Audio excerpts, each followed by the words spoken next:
diskusikan. Temanya apa? Tema apa? kemarin part 2-nya ini, yang tema sama part si 2. ya part 2-nya ini.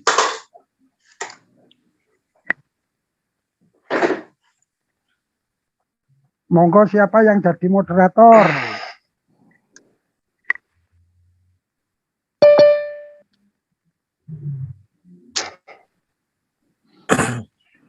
Bang Farhan atau siapa moderator? Bang Farhan sama Bang Juma selaku narasumber. Ini Herdi sama Bang Juma aja kan? Goldian bisa jadi jadi moderator. Ya boleh, Goldian jadi wasitnya. Ya aku nggak bisa ya, dia aku mau keluar habis ini bentar. Duet bang, duet kalau nggak silap.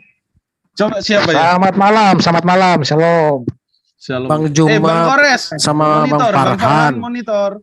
Bang Kores monitor, Bang Kores.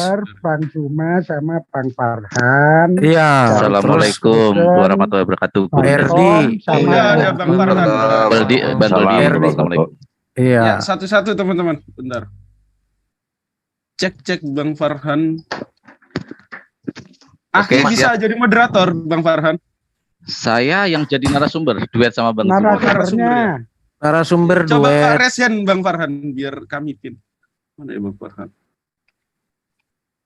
Bang Ucok bisa, Bang Ucok. Iya, gua sama Bang Ucok aja deh. Iya, 2 moderatornya dari pihak kekristenan Pak Heri yang jadi moderator. Mana ada moderator 2C mana pula Godi? Wah, kamu kurang piknik, bro. Waduh, kurang main Bang Goldian. Kemarin Bang Goldian, Mahiri itu juga ikut. Oh, oke. dapat co-host. Iya, udah sama Bang Iya. Goldian sama Iri langsung Oh ini berdua. jauh nih Riva moderatornya. Oh iya Halo, benar-benar Riva. keren. Cek Uni Riva. Ini Reva di Zoom-nya LR itu sama Ustadz Wafi. Iya, alangkah lebih baiknya gini, Pak Ucok tebas deh. Oh iya Pak Ucok, tafadhol. Pak Ucok, Bang Ucok. Biar kita cepat mulai juga. Ini narasumbernya Herdi sama Pak Tom ya? Maliki. Dan Bang Goldian, narasumber dari pihak Kristen itu Malikil Amalak dan Brotom, bukan Oh, Herdi, iya. Malikil Amalak. Udah bukan Herdi. Oke, Malikil. Bubur merah putihnya kapan ya? Aduh, bubur putih pula.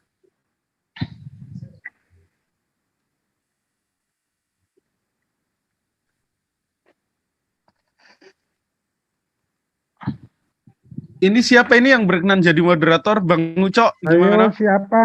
Bang Ucok? Kores tadi udah kores. Pak, wong bodoh aja. Bang Kores tadi kok udah ini. Oh, Kores ya udah, Kores ada. Ntar gue WA dulu si Kores. Admin, tolong saya dikasih co-host admin. Nanti Siapa? temanya apa deh? Temanya gue tulis. Mau saya tulis temanya nih. Temanya sequel kuasa Allah SWT dan kuasa Tuhan Yesus. Sequel. Jadi kelanjutan. Siapa ini Part dua. Heri kan? Benar. Oh iya. Kenapa minta co-host bro? Ya, kan aku moderator. Iya Oh, dia ikut moderator. moderator Bang Goldian. Dan Aduh. kuasa siapa? Goldian ini banyak nggak taunya, udah ikut dulu. Oh iya. Iya. Ya biasa jiwa pemimpin ya gini. Jiwa pemimpin Dan kuasa dari siapa tadi? Yesus. Kuasa Allah Subhanahu wa taala dan kuasa Tuhan Yesus. Versus kuasa Tuhan Yesus. sejak kapan Yesus itu Tuhan? Nah, itu kan dari pandangan Islam kan, makanya di sini kita gunanya diskusi Bang. Sudah fix ya. Temanya siapa yang berkuasa, Tuhan Yesus atau Allah Subhanahu wa taala. Ya. Lalu Ditulis depannya Pak Bodo supaya ini bukan jadi tema baru, itu sequel, ini tema sequel. Jadi kelanjutan dari yang Kan ada part 2-nya itu. Kan ada part 2 itu. Ya, Ini kelanjutan ini, Ya. Lalu tolong saudara-saudaraku yang jadi co-host, Nggak kelihatan. termasuk dari pihak Kristen, jangan sekali-kali ngekick. Saya minta jangan sekali-kali ngekick. Yang terjadi kemarin itu yang di Zoom Anda, itu ada yang orang ngekick, di-kick. Itu yang pertama. Yang kedua, narasumber wajib Sumana bro, Sumana. Sumana. Udah Di Herdi diem tempatmu dulu, lah. beda pokoknya. Udah. Kalau Islam itu kasih Ada inilah pokoknya. musuh. Ntar, Bang Gulian, tenang. Bang Gulian tenang dulu, Bang Gulian. Oke, lanjut Bang Bodo. Lalu yang kedua, kalau Anda menarasikan, tolong dikasih ayat atau Anda berbicara sesuai ayat. Gitu. Jadi nanti nggak seperti kemarin. Bu Heni masuk sini marah-marah. Kalau ada narasinya, ada sumbernya, kita nggak salah. Gitu ya peraturannya. Cek. Assalamualaikum. Gurunda udah ada. Oke, baik. Ada Udah, Bang Kores. Udah. Bang Bodo masih ada yang baru sampaikan Bang Bodo supaya saya mau wakili pihak Kristen ada yang Ya. mau sampaikan juga. Tidak ada lagi. Nah, untuk itu, Cuman itu aja pesan saya. oke baik. Ya. Lalu Nah. yang sopan, santun. Kalau memang ada narasi, ada ayatnya silahkan. Jangan terlalu banyak eksekusi. Itu aja pesan Oke. saya. Lanjut Bang Kores. Siap. Pak Wong Bodo, syukron ininya. Akhi Evaran yang ngomong yang mana ya? Yang ada fotonya ya? Bentar dulu Bang Kores. Iya betul Resen. lagi. Yang resen tuh. Yang resen. Nah, Mana yang resen? yang resen. Enggak ada resen. Yang ada fotonya.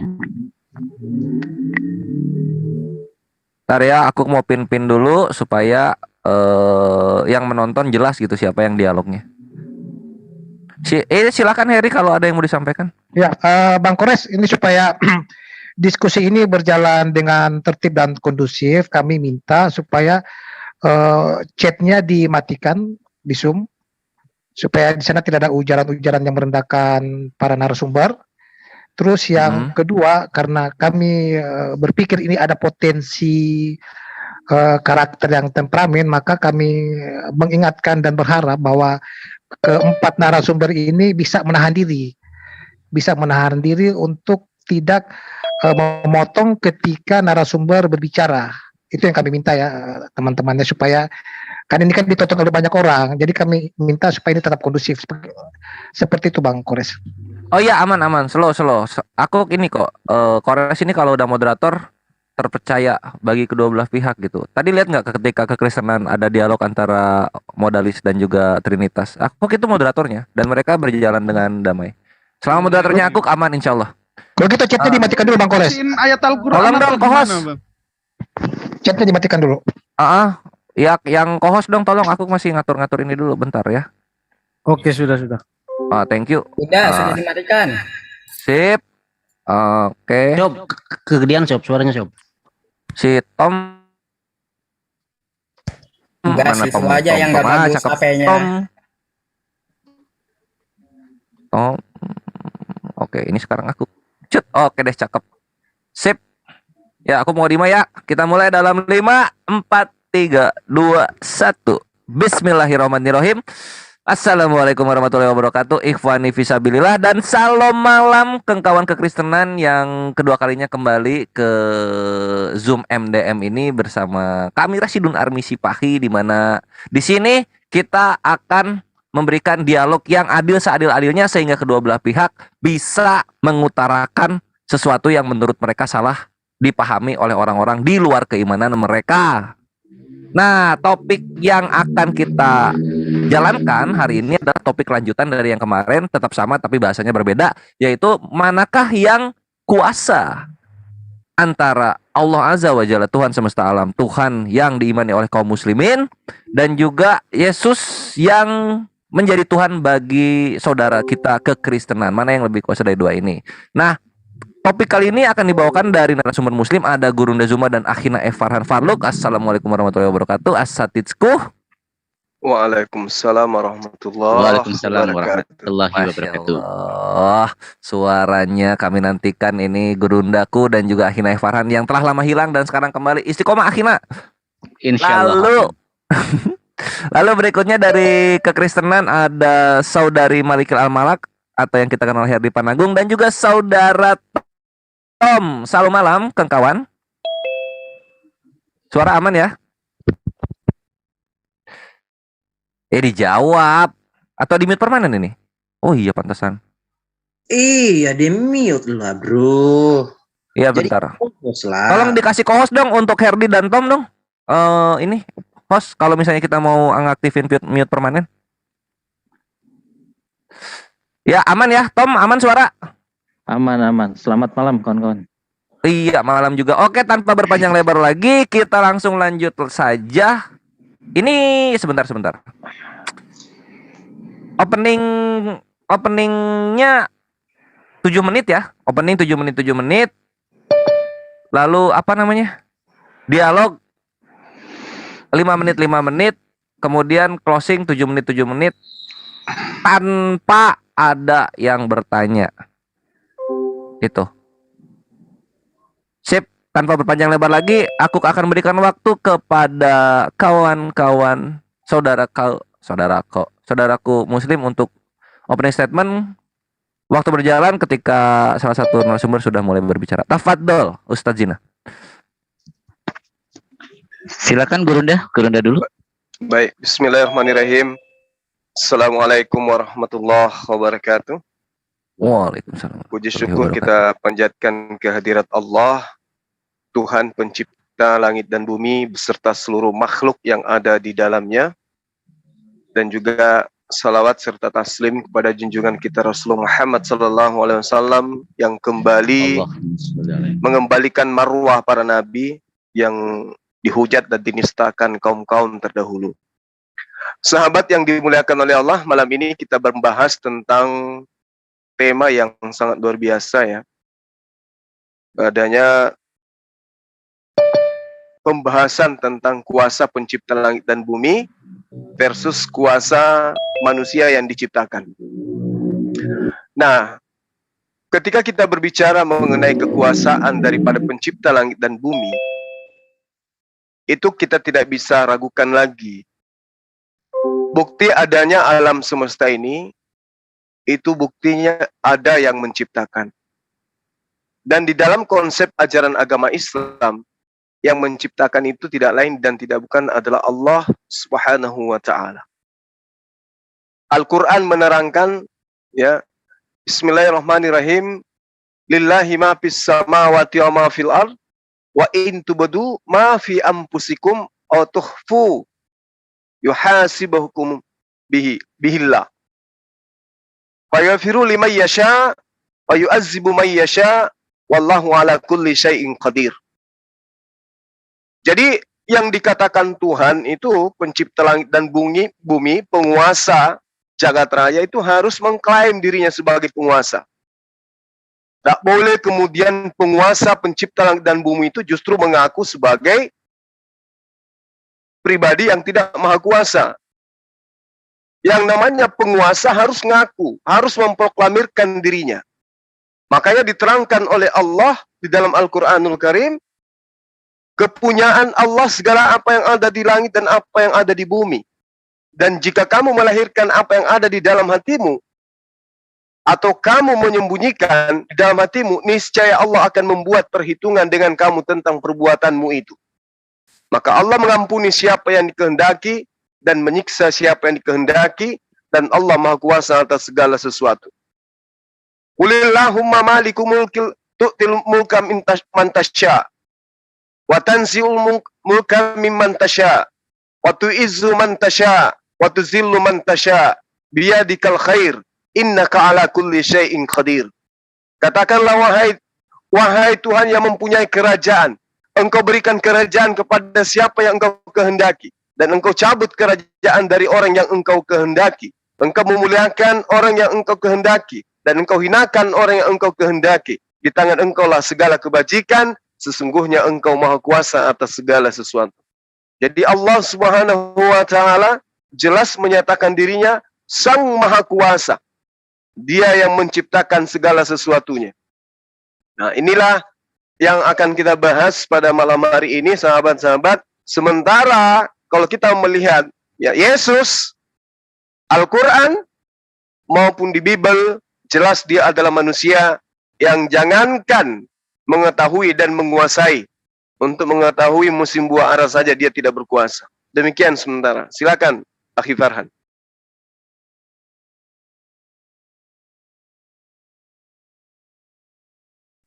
Akhi Farhan. Oke, terima kasih. Oke, terima kasih Gurunda tadi dimut. Oke, saya menindaklanjuti apa yang dikatakan oleh Gurunda Zuma, ya, opening statement yang sangat luar biasa, dan saya akan memberikan sebuah parameter diskusi. Kalau kita melakukan sebuah komparasi secara logika akademisi, harus ada komparasi yang jelas. Gurunda tadi sudah memberikan sebuah komparasi sebuah parameter, yaitu menciptakan. Allah Maha menciptakan. Allahu la ilaha illa huwal hayyul qayyum la ta'khudhuhu sinatun wa la naum, lahu ma fis samawati wa ma fil ard. Allah lah Tuhan. Ya, akulah Allah Tuhanmu yang menciptakan langit dan bumi. Miliknya lah ada di langit dan bumi. Segala yang di bumi ini miliknya.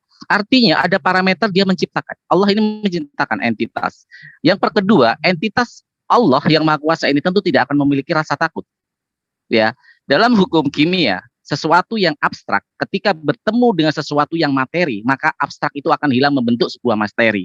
Nah, kalau kita korelasikan dengan Yesus, ketika Yohanes 1 ayat 1 mengatakan bahwa firman itu telah menjadi manusia di Yohanes 1 ayat 14, ya, disambung ke sana, artinya Bapa ini sudah hilang menurut hukum kimia. Nah, kalau kita menarasikan seperti ini, maka nanti kita akan elaborasi apakah Tuhan itu mempunyai rasa takut? Apakah Tuhan itu mempunyai rasa menyesal? Apakah Tuhan itu mempunyai kekuasaan untuk menghakimi, mempunyai kekuasaan untuk menciptakan segala sesuatu. Nah, yang menarik adalah ketika terjadi sebuah ambiguitas tinggi di dalam Bible, ayat-ayat yang tentang kekuasaan Yesus, sebagai contoh ketika aku dan Bapa adalah satu, ketika kita bawa dalam Lukas 22, 43 dan 44, dia mengatakan bahwa yang takut itu adalah kemanusiaannya. Pertanyaan yang paling mendasar dan fundamental adalah di mana posisi Bapa saat itu? Apakah Bapak on off? Apakah Bapak ngilang dulu meninggalkan Yesus? Ini akan menarik para Iwan Villa untuk kita elaborasi bagaimana mereka logikakan ayat-ayat mereka dan menciptakan sebuah sirkuit argumentasi. Saya membuat sebuah bahasa sarkasme supaya mereka bisa mengetahui titik di mana sih sebenarnya fundamental Yesus itu sebagai Tuhan. Karena kalau aku dan Bapa adalah satu dikaitkan dengan kekuasaan Yesus sebagai Tuhan, maka di situ Tuhan tidak berkuasa. Karena ketakutan itu menimbulkan rasa Bapa tidak mampu untuk melindungi Yesus yang dianggap sebagai Tuhan. Mungkin itu saja para Iwan Villa sebagai opening statement. Terima kasih kepada moderator. Silakan. Masih ada 40 detik, silakan. Dicukupkan saja, dicukup. Baik, saya tambahkan. Jadi ini untuk saudara-saudara Kristen tahu, ya. Suara saya kedengaran? Cek. Lanjut, Gurunda. Ya. Salah satu data di dalam Al-Quran yang diterangkan kemahakuasaan Allah. Dia menerangkan di dalam Al-Quran, wal bahri masjur. Ya. Dia katakan bahwa dan laut yang di dalam tanahnya ada api. Ini bukti kekuasaan beliau. 5 detik. Dan itu tidak ditemukan data-data seperti ini dalam Bible. Thank you Gurunda, waktu pas. Jazakumullah khairan untuk opening statement dari Muslim. Sekarang kita dengarkan dari kekristenan mengenai kuasa Yesus dalam opening statementnya. Waktu berjalan ketika berbicara. Silahkan kekristenan. Siapa duluan, Bang Herdi? Bagaimana? Ya, duluan, Bro. Oke. Selamat malam kawan-kawan. Salam dalam nama Tuhan Yesus Kristus. Tuhan yang hidup dan eksis. Ya, yang kemuliaannya jelas, kuasanya jelas. Gitu. Mohon dihentikan dulu waktunya, saya share screen. Saya biasanya pakai penjelasan-penjelasan yang jelas, nggak bernarasi bebas. Oke. Waktu pause, silakan. Bentar ya.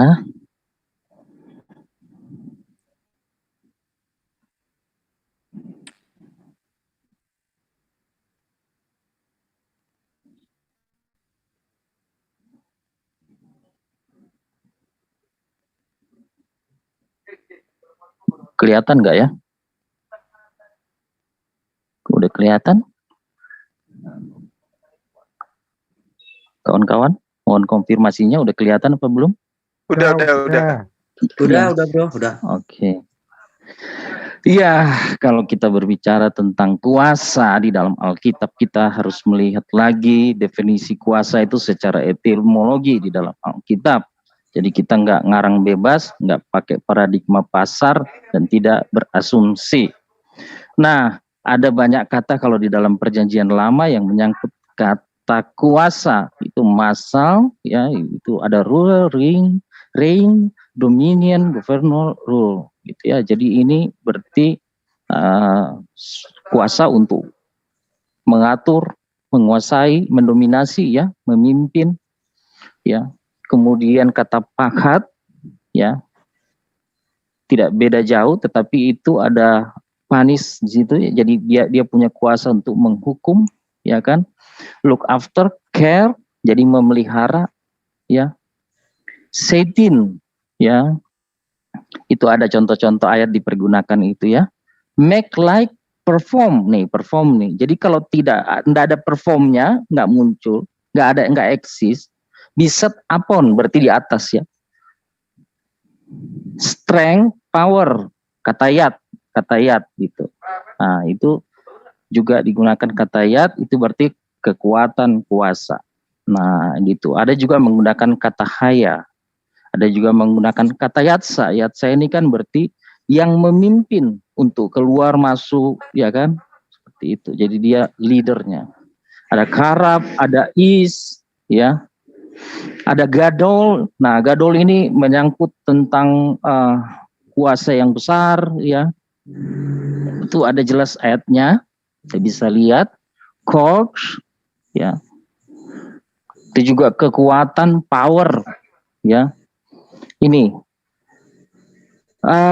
gebura, salat, ya, terus ada ini berapa kata, ya. Nah, kalau dalam Perjanjian Baru itu ada dua kata utama, ya, exousia dan juga kata dunamis, megas sama semeion. Kenapa saya tampilkan kata-kata ini?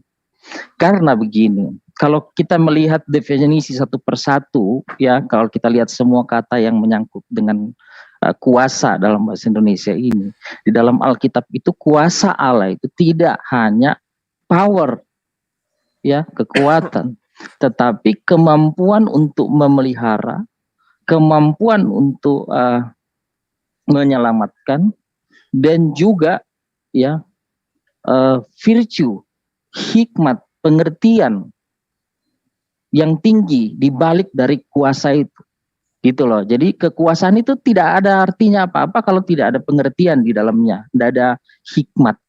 Makanya kalau di dalam kitab Perjanjian Lama, Ulangan 6 ayat 5, kasihlah Tuhan Allahmu dengan segenap kekuatanmu. Di dalam Perjanjian Baru, kasihlah Tuhan Allahmu dengan segenap akal budimu. Jadi kekuatan dan akal budi, ya. Tetapi kalau dilihat dalam bahasa Ibrani, meot, gitu, ya, itu kekuatan di Perjanjian Lama. Di Perjanjian Baru digunakan kata Yunani, diosnia, ya. Itu juga kalau kita lihat transliterasi di dalam bahasa Ibrani sama meot. Jadi bagi orang Ibrani itu, ya, kekuatan itu juga adalah yang paling utama adalah hikmat pengetahuan. Kita lihat bangsa Ibrani itu, bangsa Israel, ya, kecil sekali di sana, tetapi wah, dikelilingi oleh negara-negara Arab. Kita ingat perang 10 hari itu berapa dikepung, nggak kalah. Karena apa? Apakah kekuatannya secara power besar? Tidak. Hikmatnya, pengertian, pengetahuannya. Nah, ini nanti juga akan kita elaborasi. Tadi kita udah lihat definisi-definisinya, bahwa ternyata kuasa itu, tetapi kalau yang bersangkutan itu tidak nampak, tidak pernah hadir, ya, seperti Yesus yang datang dalam rupa manusia, ya, berjalan di atas air, menyembuhkan orang kusta, menyembuhkan orang lumpuh, membangkitkan orang mati. Jadi zong gitu. Tidak apa yang mau dibilang gitu, kecuali hanya fiktif belaka, hanya ekspresi-ekspresi pemikiran-pemikiran manusia saja gitu. Tetapi siapa sebenarnya yang punya kuasa? Nah, itu yang punya kuasa harus muncul, harus hadir, menyelamatkan, memelihara, ya kan, menolong. Oke, Bro Herdi, silakan, Bro. Oke, jadi yang kita pahami yang menjadi kuasa yang sudah dijelaskan oleh Bro Tom ya, bahwa kuasa itu banyak aspeknya ya, menciptakan, melindungi ya kan, kuasa menuntun ya.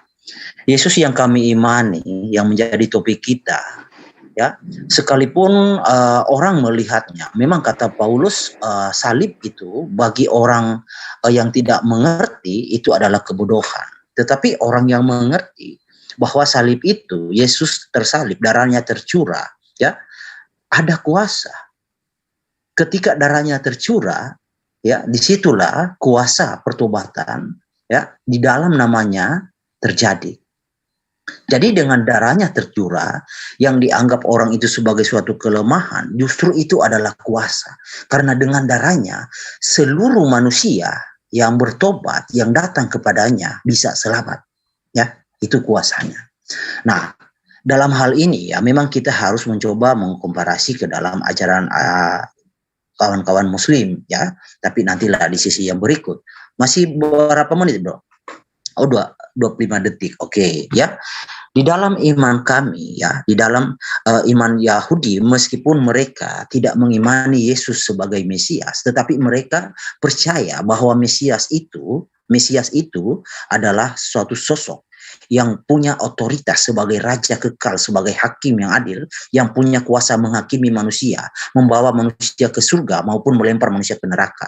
Itu adalah otoritas. Habis.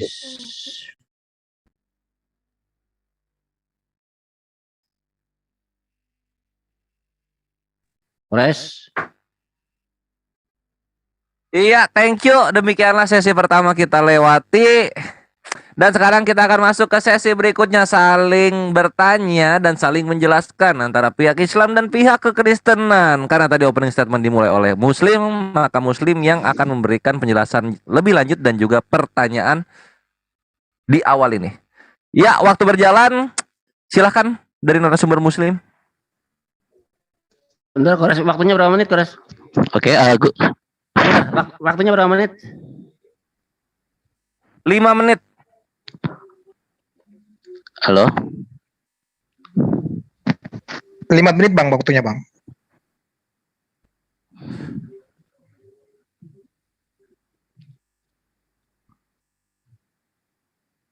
Ya, silakan. Oke, saya duluan Gurunda ya. Iya, Saya silakan. tadi melihat sebuah paradok yang luar biasa ketika Tom tadi mengatakan bahwa mempunyai kekuasaan untuk menyelamatkan. Nalar saya berjalan di sini ketika Yesus mempunyai kekuasaan untuk menyelamatkan, sedangkan dia sendiri tidak selamat di tiang gantungan.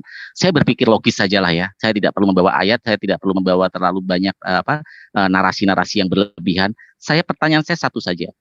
Parameter Tuhan menurut Anda, apakah Tuhan itu mempunyai rasa takut? Yang pertama, yang kedua, Tuhan memberi atau meminta? Itu pertanyaan saya, 2 pertanyaan dan mohon dijawab, nanti kita elaborasi. Apakah Tuhan mempunyai rasa takut? Yang kedua, Tuhan itu memberi atau menerima? Terima kasih, silakan Gurunda. Ya, ini pertanyaannya maksudnya kayak mana 5 menit? Ya, Gurunda silakan melengkapi atau membahas apapun itu, lalu kemudian diberikan pertanyaan. Oh, iya, baik. Jadi kalau sahabat-sahabat sini, teman-teman Kristen mengatakan bahwa Yesus nyata, Yesus kemudian adalah Tuhan yang harus datang ke atas muka bumi, memperlihatkan dirinya seperti apa yang saudara katakan. Alhamdulillah, 1400 tahun silam, Allah Subhanahu wa Ta'ala telah menerangkan itu. Di mana sosok utusan yang kami sebut rasul yang datang kepada Bani Israel itu menyampaikan dirinya kepada Bani Israel. Inni qad ji'tukum bi ayatin rabbikum. Sesungguhnya aku adalah nabi, adalah rasul yang lahir tanpa ayah, datang kepada kalian dengan membawa sesuatu tanda mukjizat dari Tuhan kalian. Jadi apa yang Anda agung-agungkan sehingga Yesus itu Tuhan, itu adalah tanda seirama dengan Kisah Para Rasul 2 nomor 22, Kisah Para Rasul 3 nomor 20. Ternyata apa yang Yesus perlihatkan itu hanyalah sebagai bukti perantara antara Allah Subhanahu wa taala dengan dirinya.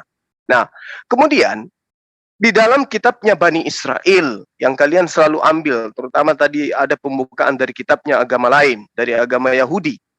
Di dalam kitab Ulangan nomor 32, di situ diterangkan, lihatlah sekarang bahwa akulah dia. Tidak ada Tuhan kecuali aku. Akulah yang mematikan dan aku menghidupkan. Ingat poinnya, akulah yang mematikan dan aku yang menghidupkan. Yesaya 45 nomor 6 diterangkan, ketahuilah, ya, setiap orang harus tahu bahwa aku adalah Tuhan. Tidak ada Tuhan di luar aku. Jadi kalau ada kemudian Tuhan di luar, yang aku manusia ternyata dianggap kemudian Tuhan, itu gugur. Pertanyaan saya kepada saudara-saudara Kristen, kita berbicara mengenai kemahakuasaan. Al-Quran menerangkan Allahu la ilaha illa huwal hayyul qayyum. Allah, Tuhan yang benar itu tidak merasakan mati, ya. Dan justru Allah, Tuhan yang benar itu yang menghidupkan dan yang mematikan. Itu dalam Al-Quran. Seirama dengan Devarim 32. Sekarang saya mau tanya, di mana logika Anda ketika Tuhan di agama lain dikatakan, akulah Tuhan yang mematikan dan akulah Tuhan yang menghidupkan. Tapi ternyata Anda lebih memilih, ya, Tuhan yang dimatikan dan dihidupkan. Di mana logika sahabat-sahabat ketika Tuhan Anda menerangkan, aku tidak dapat berbuat apa-apa dari diriku sendiri. Jadi Tuhan Anda mengakui dengan mulutnya tidak dapat berbuat apa-apa dari dirinya sendiri. Bahkan dikatakan, aku datang bukan atas kehendakku sendiri. Bahkan dia serahkan nyawanya kepada siapa? Kepada Tuhan. Nah, coba logikanya dimainkan gitu. Logikanya dimainkan seirama dengan apa yang tertera dalam kitab Anda. Jadi iman dikesampingkan dulu. Iman itu soal belakangan. Logikanya dulu dihidupkan. Akulah yang mematikan dan aku juga yang menghidupkan. Yesus dimatikan. Yesus dihidupkan. Logika Anda coba dimainkan. Kayak mana ini ceritanya Tuhan Anda? Maka kemudian saya mengatakan, kalau berbicara kemahakuasaan, saking kuasanya, dia bisa membolak-balikkan alam semesta ini tanpa dia harus turun menjadi hina. Tanpa dia harus menjadi rendah. Karena posisinya adalah maha kuasa. Maka esensi maha kuasa gak mungkin menjadi lemah. Gak mungkin hilang kekuasaannya barang sedetik. Apalagi selama 33 tahun. Pertanyaan saya, di mana logika Anda ketika Tuhan Anda mengalami kematian dan mengalami dihidupkan? Tuhan yang benar tidak dimatikan, tidak dihidupkan. Tapi mematikan dan menghidupkan. Coba Anda terangkan kepada saya, di mana kuasa Yesus ketika dia dimatikan dan dia dihidupkan? Demikian. Iya, thank you Gerunda. Pas penggunaan waktu yang baik dari pihak Muslim. Jadi pertanyaannya aku review ya. Di mana kuasanya Yesus ketika dia hidup dan mati? Lalu kemudian akhir Farhan tadi apa ya? Aku lupa.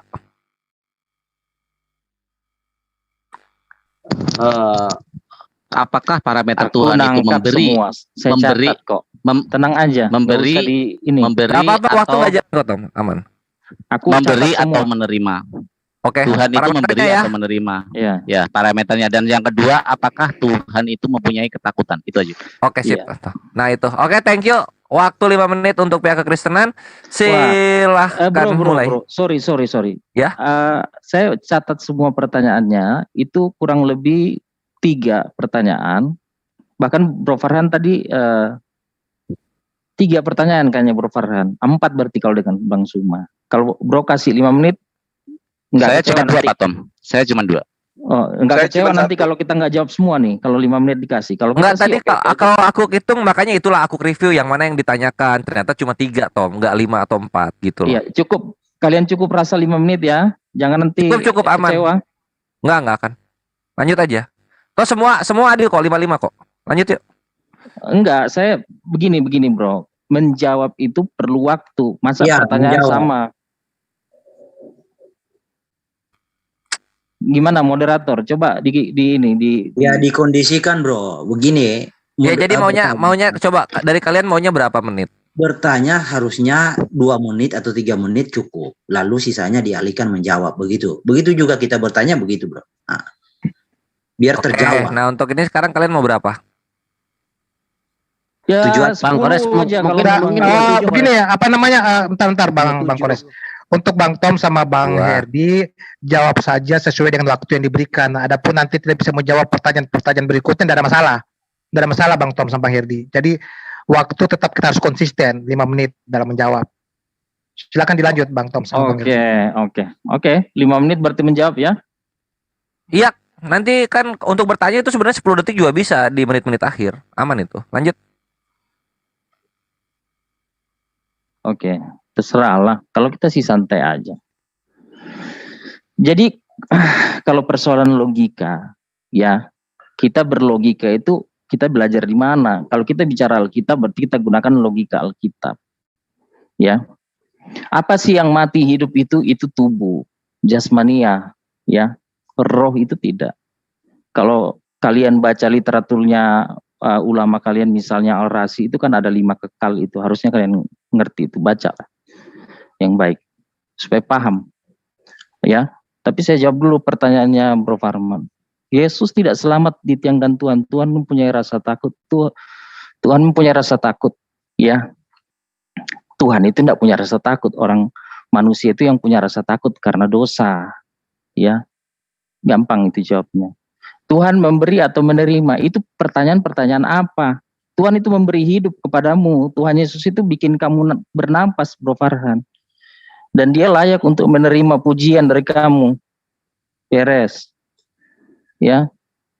Perantara itu tubuh itu, jasmania itu. Karena Allah itu roh. Ketika dia hadir dalam jasmania, orang jadi tahu gitu loh. Bagaimana orang tahu? Lewat kuasa yang dinyatakan. Kalau di perjanjian lama air menjadi darah, dia bisa buat air menjadi anggur. Kalau di perjanjian lama dikatakan di Mazmur, suaranya yang menenang teduhkan air lautan. Di perjanjian baru dia berjalan di atas air, dia memerintahkan diam tenanglah, langsung badai air danau itu tenang, langsung bertunjuk siapa ini bisa air dan danau taat kepadanya. Itu sebenarnya terjawab dan perjanjian lama. Bro Suma, jangan bawa logika apa ya, timpang. Itu Quran mencatat semua Ibrahim Musa, tapi cerita tentang Ibrahim, Musa dan sebagainya itu yang di Quran berbeda dengan kitab Yahudi. Ya, jadi yang mengais-ngais itu siapa? Yesus itu orang Yahudi, Muhammad itu orang Arab. Murid-murid Yesus itu orang Yahudi. Sahabat-sahabat Nabi itu orang-orang Arab. Jadi jangan maling teriak maling, ya. Di mana logika? Gitu loh. Silakan Bro Herdi. Oke. Jadi gini ya, memang kesalahpahaman yang dipaksakan oleh kawan-kawan ini seperti kawan Kusuma dan Bro Farhan, ya. Memang bukan bersumber dari mereka. Ini bersumber ya tentu dari Quran ya. Karena memang Quran tidak menyediakan bukti dan data secara detail seperti apa maksud Tuhan, tujuan Tuhan atas umat manusia ya. Memang secara spesifik tidak dijelaskan. Jadi begini ya, kita mulai dari ketika Adam dan Hawa jatuh ke dalam dosa ya. Ketika Adam dan Hawa jatuh ke dalam dosa ya, takdir itu aktif. Jadi takdir itu aktif. Hukum Tuhan itu aktif, yaitu ketetapan mati ketika mereka berdosa. Ingat ya. Nah, dan Tuhan pun membuat suatu ketetapan supaya Adam dan Hawa ini kembali bisa seperti sedia kala. Ya, tidak berdosa. Artinya suci lagi. Nah, apa ketetapannya? Ketetapannya adalah lewat seorang Mesias, lahir dari seorang perempuan. Di dalam Kejadian 3 ayat 15. Itu ketetapannya. Dan Mesias itu akan diremukkan tumitnya. Nah, ini memang tidak tersedia di dalam literatur kawan-kawan muslim, baik di Quran, hadis, tafsir, atau literatur apapun. Tidak ada. Ini hanya ada di dalam kekristenan maupun Yudaism. Jadi kekristenan maupun Yudaism itu percaya bahwa Mesias itu punya otoritas. Ya, otoritasnya yaitu menyelamatkan, menebus. Contoh ya, seperti di dalam, saya boleh share ya bro? Bentar ya. Di pause dulu waktunya bro. Ya, timer pause udah aman Herdi, silakan. Oke, ya. Kita berbicara tentang saya bawa coba dari Yahudi ya. Timer berjalan kalau data udah tampil ya, tampil Ya, sempurna. bentar bro ya. Ush, bentar. Oke. Mishnah Torah. Oke, ya.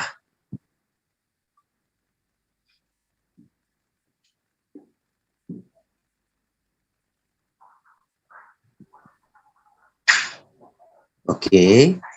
Udah jalan ya timernya? Belum. Sampai sempurna. Ini kan belum. Lu masih scroll. Ya, bentar ya. Mesias dia pasti adalah Mesias tuh, itu bukan ya? Ya, bukan. Mesias itu sebagai juru selamat dan penebus ya. Bentar ya, bro. Di Mesias, di sini kayaknya. Mishnah Torah, ini nomor berapa ya? 5. Ya ini. Jadi kekristenan maupun Yudaism itu percaya Mesias itu sebagai penebus dan juru selamat ya. Itu. Jadi Mesias itu misinya hadir di bumi, di dunia itu sebagai juru selamat, penebus, penyuci, pemurni ya, itu misinya. Nah, memang di sini kita sedang mendebat dengan kawan-kawan muslim yang tidak dijelaskan apa misi sang Mesias atau sang Al-Masih ketika dia hadir di bumi. Nggak ada. Memang sulit kita mencari itu dan memang tidak akan bisa mendapati di dalam Quran, hadis atau tafsir. Nggak ada misinya itu. Nah, misi itu adalah kuasa, otoritas. Karena Tuhan di dalam Yesaya 43 ayat 11 atau sampai 12 mengatakan di sana bahwa dialah juru selamat. Dialah penebus. Di dalam Yesaya itu banyak sekali dia menyatakan, akulah penebusmu, akulah juru selamatmu. Tidak ada yang lain.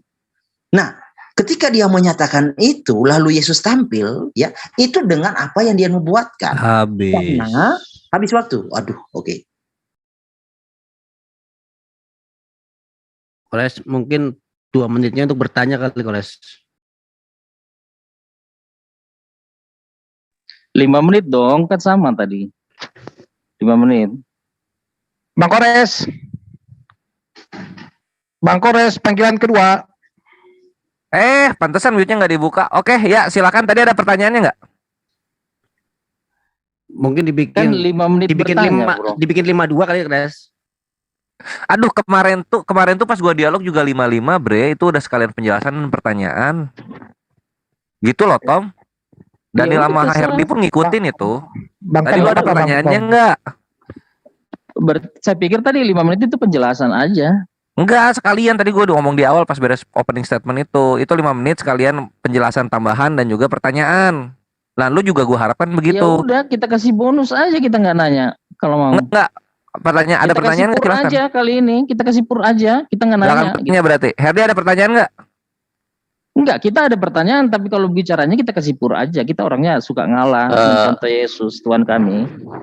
Lu tukang komplain, Tom. Kemarin Herdi sama Daniel biasa aja kok 5 menit. Nah, begini, Bang Koles, alangkah lebih baiknya sesi ini diberi kesempatan pihak Islam bertanya aja, pihak Kristen merespon. Setelah itu gantian, pihak Kristen bertanya, pihak Islam merespon. Begitu aja, Bang Koles. Ya, begitu aja. Ya udah. Nah, kalau begitu berapa aja habis nih? Ya udah silakan waktu kepada tim muslim sekarang 5 menit. Tafadhol Gurunda dan Akhi Naifaran. Silakan Gurunda. Enggak, mereka belum bertanya loh. Itu dia. Enggak, jadinya sesi ini Bang Suma bertanya aja, nanti berapa menit kan habisnya. Ini kita nanti giliran gantian gitu. Gitu. Jadi Ustadz Suma, saatnya muslim bertanya, pihak Kristen merespon, Bang. Iya. Nanti selesai baru gantian. Iya. Selama ini aja deh. Ini, Bro. Gini aja deh, dibikin 27 aja deh. Silakan kalian 2 menit bertanya. Oh gitu. Iya, 2 menit. Sampai 1 menit. Sekarang bertanya. Ya. Yuk, timer 1 menit bertanya dari kekristenan. Bro Herdi mau nanya. Iya, silakan, Bro. Duluan. Ya, kalau Mazmur 29 mengatakan ayat 456 itu mengatakan suara Tuhan itu menenangkan air dan sebagainya, dan di kitab perjanjian baru Tuhan Yesus itu berjalan di atas air dan dengan perkataannya suaranya semuanya tenang teduh badai itu. Saya mau tanya, saya minta satu ayat di dalam Al-Quran, di mana Allah Subhanahu Wa Taala ya sebagai pencipta memerintahkan badai atau mujizat apapun terkait dengan umatnya langsung menikmati ya, atau sahabat Nabi gitu. Jadi lebih dari satu orang lah yang menyaksikan Allah Subhanahu Wa Taala itu dengan mujizatnya. Itu kan penyataan kuasanya. Itu aja saya minta satu ayat. Silakan Bro. Oke, masih ada semenit Her, silakan. Saya mau share ya, bentar ya. Waktu pause. Oke. Di dalam Maleakhi 3 ayat 2, siapakah yang dapat tahan akan hari kedatangannya, dan siapakah yang dapat tetap berdiri apabila ia menampakkan diri, sebab ia seperti api tukang pemurni logam, seperti sabun tukang penatuh ya. Jadi di dalam iman kekristenan maupun Yudaism, kalau di dalam Yudaism itu di dalam Sefaria ya, Sefaria di dalam Mishnah Torah Mishnah Torah 12 ayat 2, Mesias ya itu adalah penyuci pemurni, sehingga manusia itu tidak harus pergi ke neraka ya, di dalam pemahaman Yudaism dan kekristenan. Nah, bagaimana jika Allah itu maha kuasa, bagaimana jalannya, caranya supaya umat Islam itu tidak dilondri di neraka, bagaimana cara Allah mengupayakan itu supaya umat Islam tidak harus ke neraka? Caranya 10 detik. Habis? Ada? Siada? Enggak, 10 detik.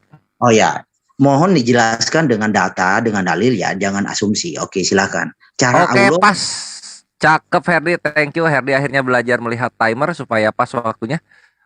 Pertanyaannya ini aku ulang. Tadi dari Brethren Tom itu di mana kuasa Allah yang seperti Yesus menghentikan gemuruh angin dan danau. Lalu kemudian yang dari Herdi, kalau misalnya Tuhan Israel itu menyucikan api itu, nah kalau Tuhan dalam Islam itu bagaimana cara menyucikannya? Gitu ya Her ya? Her? Iya. Oke, sip. Kalau begitu waktu berjalan ketika narasumber muslim menjawab, silakan. Ya, Ahi Farhan. Oke, saya jawab dari Herdi dulu karena saya senang. Saya pengen berhadapan dengan Herdi secara logika. Di dalam Quran surat Az-Zumar 53-54 dikatakan, nggak usah saya share ya, saya bacakan aja. Sesungguhnya Allah mengampuni dosa-dosa semuanya. Bayangkan, dosa-dosa semuanya. Sesungguhnya dialah yang maha pengampun lagi maha penyayang. Dan kembalilah kamu kepada Tuhanmu dan berserah dirilah kepadanya sebelum datang azab kepadamu. Kemudian kamu tidak dapat ditolong lagi. Artinya Allah maha pengampun, Her. Semuanya diampuni oleh Allah Subhanahu Wa Taala. Nah, kalau ini kita parameterkan ke dalam Bible Anda, jangan kata diampuni ya. Diampuni artinya adalah orang kedua tunggal. Orang ganti kedua tunggal. Tapi kalau kamu katakan, adakah Yesus gantian kepada kamu? Yesus, bukan pakai perjanjian lama. Adakah Yesus pernah mengatakan mengampuni? Yang adalah dosamu diampuni. Artinya dia bukan merujuk kepada dirinya. Karena bukan kuampuni, tetapi diampuni. Allah bukan seperti itu, Her. Allah maha mengampuni segalanya di dalam Az-Zumar 53 dan 54. Nah, kalau kita korelasikan hal ini ya dengan apa yang ada di dalam umat Islam selalu meyakini bahwa Allah maha pengampun segala dosa kecuali dosa-dosa besar. Dosa-dosa besar pun itu masih diampuni Allah. Kita tidak boleh berputus asa terhadap rahmat Allah. Saya kasih analogi ketika seorang pelacur, ya kerjanya pelacur, menolong seekor anjing. Dengan kecil saja, perbuatan kecil memberi air minum kepada seekor anjing, Allah mengangkat derajat wanita itu dan memasukkan ke dalam surga. Artinya hak prerogatif mengampuni dan memasukkan surga itu ada di dalam Al-Quranul Karim, Allah Subhanahu Wa Taala. Ya, nanti akan saya tanyakan korelasinya kepada Anda. Pertanyaan saya karena sekalian menjawab sekaligus bertanya. Di dalam Bible Anda, tolong jangan diampuni. Adakah ayat yang secara jelas mengatakan Yesus mengampuni? Yesus mengampuni. Afwan Akhi Farhan, pertanyaan nanti di 2 menit berikutnya ini kita fokuskan menjawab aja. Dan siap. masih Silakan, ada Guru- pertanyaan Gurunda. Tom. Tadi masih ada pertanyaan Tom. Silakan dilanjut. Timer Silakan jalan. Gurunda. Gurunda silakan. Iya, baik. Jadi di dalam Al-Quran yang Anda minta diterangkan bahwa salah satu bukti kebesarannya adalah Allahul ladzi rafa'as samawati bighairi amadin tarawunaha. Jadi yang Anda saksikan sekarang itu langit diciptakan tanpa tiang. Dan itu masih bisa Anda rasakan sekarang. Kalau yang Anda ceritakan tentang Yesus begini-begini itu tinggal kisah-kisah yang kita tidak bisa membuktikan kebenarannya. Karena informasinya juga adalah informasi yang tidak bersanad, tidak ada mata rantai penyampaian dari siapa kepada siapa. Seketika muncul di dalam buku terjemah yang Anda punya. Kebenarannya mutlak, ya itu diragukan. Tapi kalau dikatakan langit tidak bertiang, Anda lihat sendiri sekarang.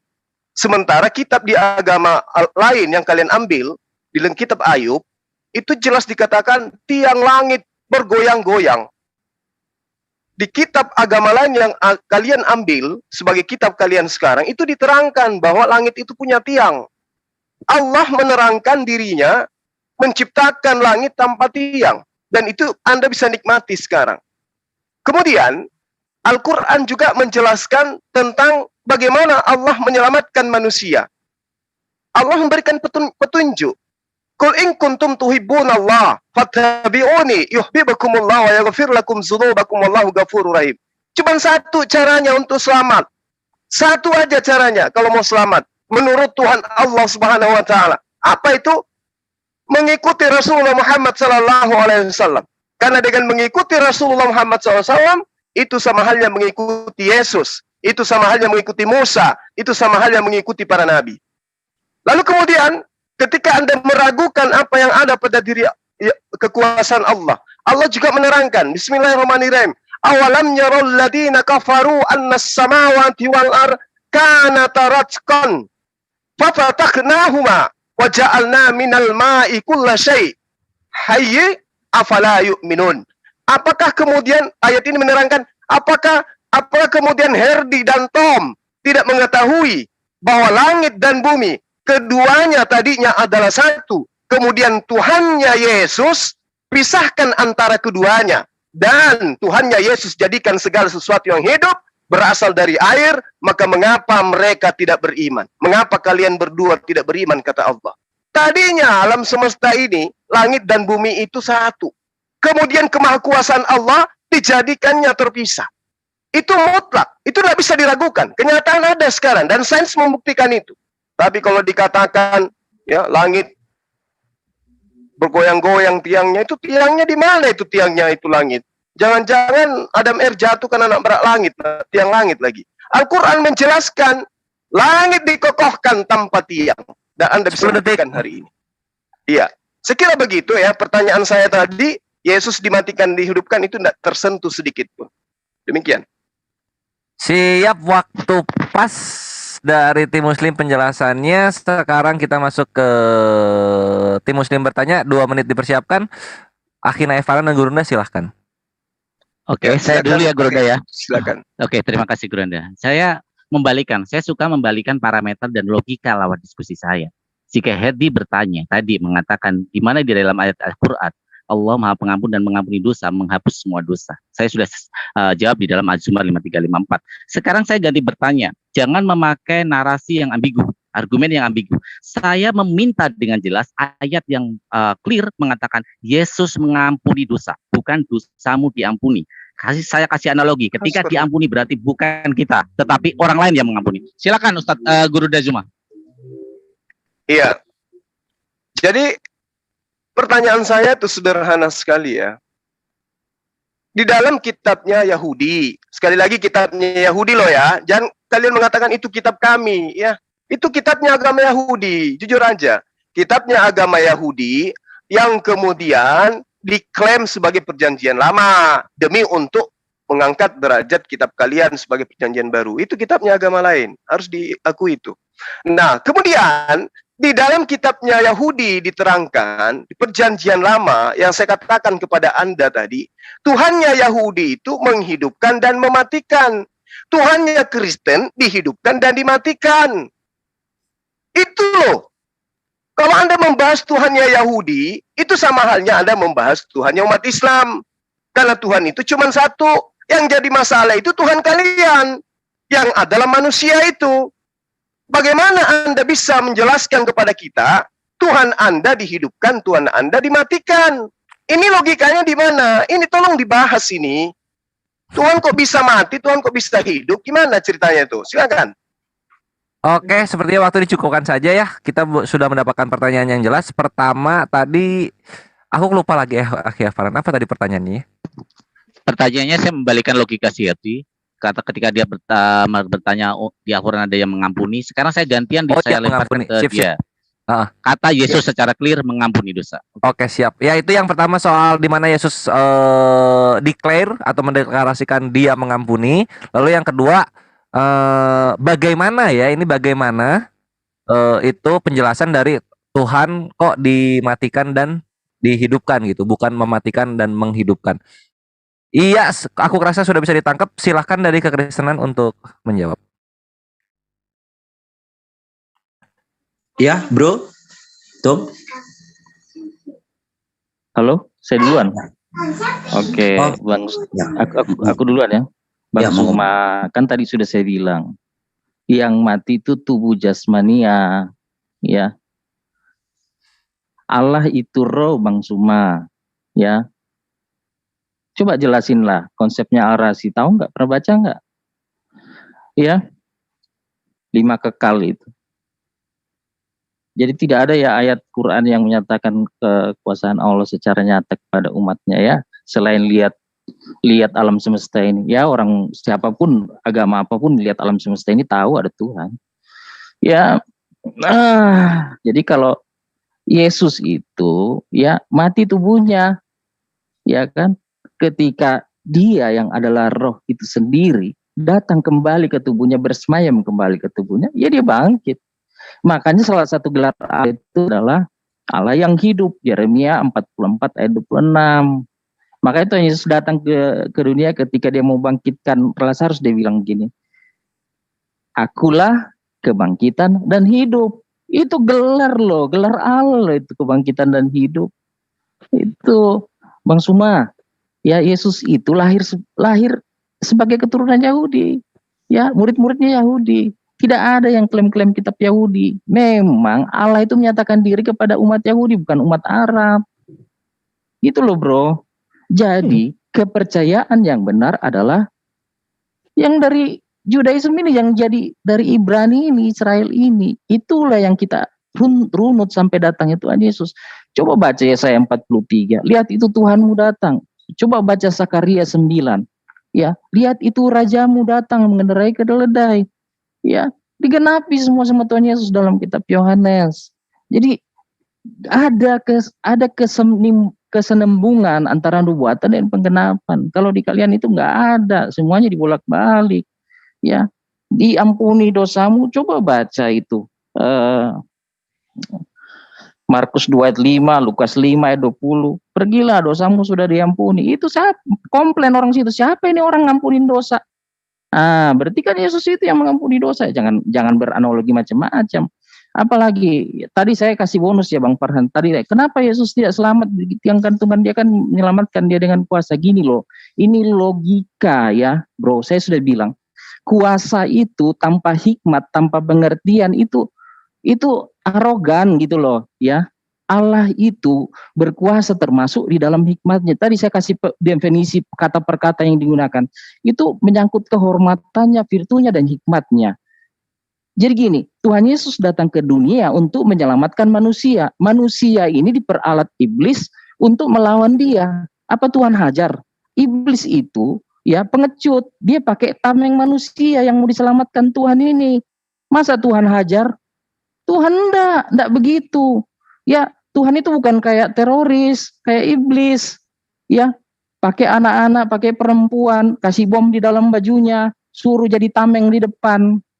Ya, Tuhan itu enggak menghadapi manusia yang menyakiti dia saat itu. Dia datang, dia tahu yang dia hadapi, yang dia harus selesaikan adalah iblis. Itu yang dia hadapi. Makanya dia tidak mau lawan karena dia tahu ini orang-orang diperalat iblis semua. kebangkitannya itu menghancurkan iblis, lawan yang sebenarnya. Jadi sasarannya dia yang di belakang itu loh. Silakan Bro Herdi. Oke. Jadi saya menanggapi sedikit ya, kawanku Farhan tadi menampilkan membawa satu analogi perempuan pesundal yang bisa diampuni karena mengasih makan atau mengasih minum anjing ya. Oke, nanti saya bahas berikutnya. Tapi dia bertanya di mana Yesus berkata mengampuni dosa. Di sini ya. Tetapi supaya kamu tahu bahwa di dunia ini anak manusia berkuasa mengampuni dosa. Berkuasa mengampuni dosa. Lalu berkatalah ia kepada orang lumpuh itu, bangunlah, angkatlah tempat tidurmu dan pulanglah ke rumahmu. Oke. Tentang analogi yang kamu bawa tadi bro, itu sangat parah sekali. Ternyata pengampunan di dalam metode Allah Subhanahu wa taala itu hanya mengasih minum anjing tanpa dirinya bertobat. Ya, gini ya. Hal seperti itu Yesus berkata, "Nyala ke dalam api." Ya. Karena engkau bersundal, karena engkau tukang sihir, penyembah berhala, semua pendusta, mereka mendapat bagian. Mereka di dalam lautan yang menyala-nyala. Ya, jadi analogimu tadi bro, kamu membawa analogi seorang perempuan pesundal, lalu kasih makan anjing, lalu diangkat oleh Allah derajatnya, ditaruh di surga. Itu sesuatu yang menginspirasi orang bahwa untuk menginspirasi orang. Sorry Her, waktu habis. Tadi kayaknya overlap di penjelasan untuk pertanyaan Gurunda. Oke, silakan dari kekristenan untuk bertanya. Waktu 2 menit dipersiapkan. Bro Herdi duluan silakan. Oke, jadi begini ya kawan-kawan Farhan, bro, kawan Kusuma. Saya tidak sedang membahas tentang pengampunan ya. Saya sedang membahas bagaimana solusi Allah Subhanahu wa taala supaya kawan-kawan muslim itu tidak dilondri di neraka. Karena menurut ayat ini ya, sebentar ya. Kita buka pakai data Quran ya. Kita mulai dari surat 70 ya, ayat 14 dan 15, oke? Dan orang-orang di atas bumi seluruhnya kemudian mengharapkan tebusan. Dapat menyelamatkannya, sekali-kali tidak dapat, sesungguhnya neraka. Halo? Sekali-kali tidak dapat, sesungguhnya neraka itu adalah api yang bergolak. Jadi neraka itu adalah ketetapan, sama seperti halnya di dalam surah 19 ayat 71 ya. Oke, di sini kan jelas bahwa suatu ketetapan bagi Allah. Nah, saya ingin tanya, bukan pengampunan ya. Kalau pengampunan sih kalau hanya sebatas narasi ya boleh kita buktikan semua, tetapi saya ingin data. Bagaimana solusi Allah supaya umat Islam itu tidak dilondri di neraka? Solusinya seperti apa? Karena di dalam data-data yang lain itu mengorbankan, menumbalkan orang lain. Bisa nggak Allah tidak menumbalkan orang lain? Bro Tom mau ditanya silakan. Iya, saya mau bertanya. Surah 27 ayat 91, aku hanya diperintahkan untuk menyembah Tuhan negeri ini dalam kurung Mekah dan seterusnya. Surah 10 ayat 90, di situ dikatakan melainkan Tuhan yang dipercaya oleh Bani Israel yang termasuk orang berserah diri kepada Allah. Itu perkataan Firaun kalau waktu mau tenggelamnya. Surah 10 ayat 90, surah 27 ayat 91. Yang saya tanya, ya, umat muslim pengikut Nabi Muhammad dan Nabi Muhammad sendiri menyembah Tuhan yang di surah 27 ayat 91 atau Tuhan yang di surah 10 ayat 90? Tolong dijelaskan. Terima kasih. Siap, thank you. Aku review pertanyaannya dari Bro Herdi. Bisa nggak Tuhan Islam atau Allah Azza wa Jalla menyelamatkan orang tanpa menumbalkan orang lain? Terus yang Bro Tom, Tuhan mana yang disembah antara surah apa tadi Tom? Surah 27 ayat 91 atau surah 27. Iya, atau yang di dalam surah 10 ayat 90. Surah, bentar ya aku nyari nama surahnya karena muslim tuh lebih familiar ke iya, nama surah. Iya, kalau bisa ditampilkan itunya bro, karena waktu tadi saya jadi buru-buru. Oke, surah 2791 itu surah An-Naml, terus surah satu lagi apa dibandinginnya? Surah 10 ayat 90. Surah 10 90. Ini surah Yunus, surah Yunus ke 90. Ayat 90. Ya, itu ya pertanyaannya untuk muslim. Pertanyaan saya begini, bisa tidak Allah menyelamatkan umat Islam tanpa harus umat menumbalkan Islam kan? Bukan.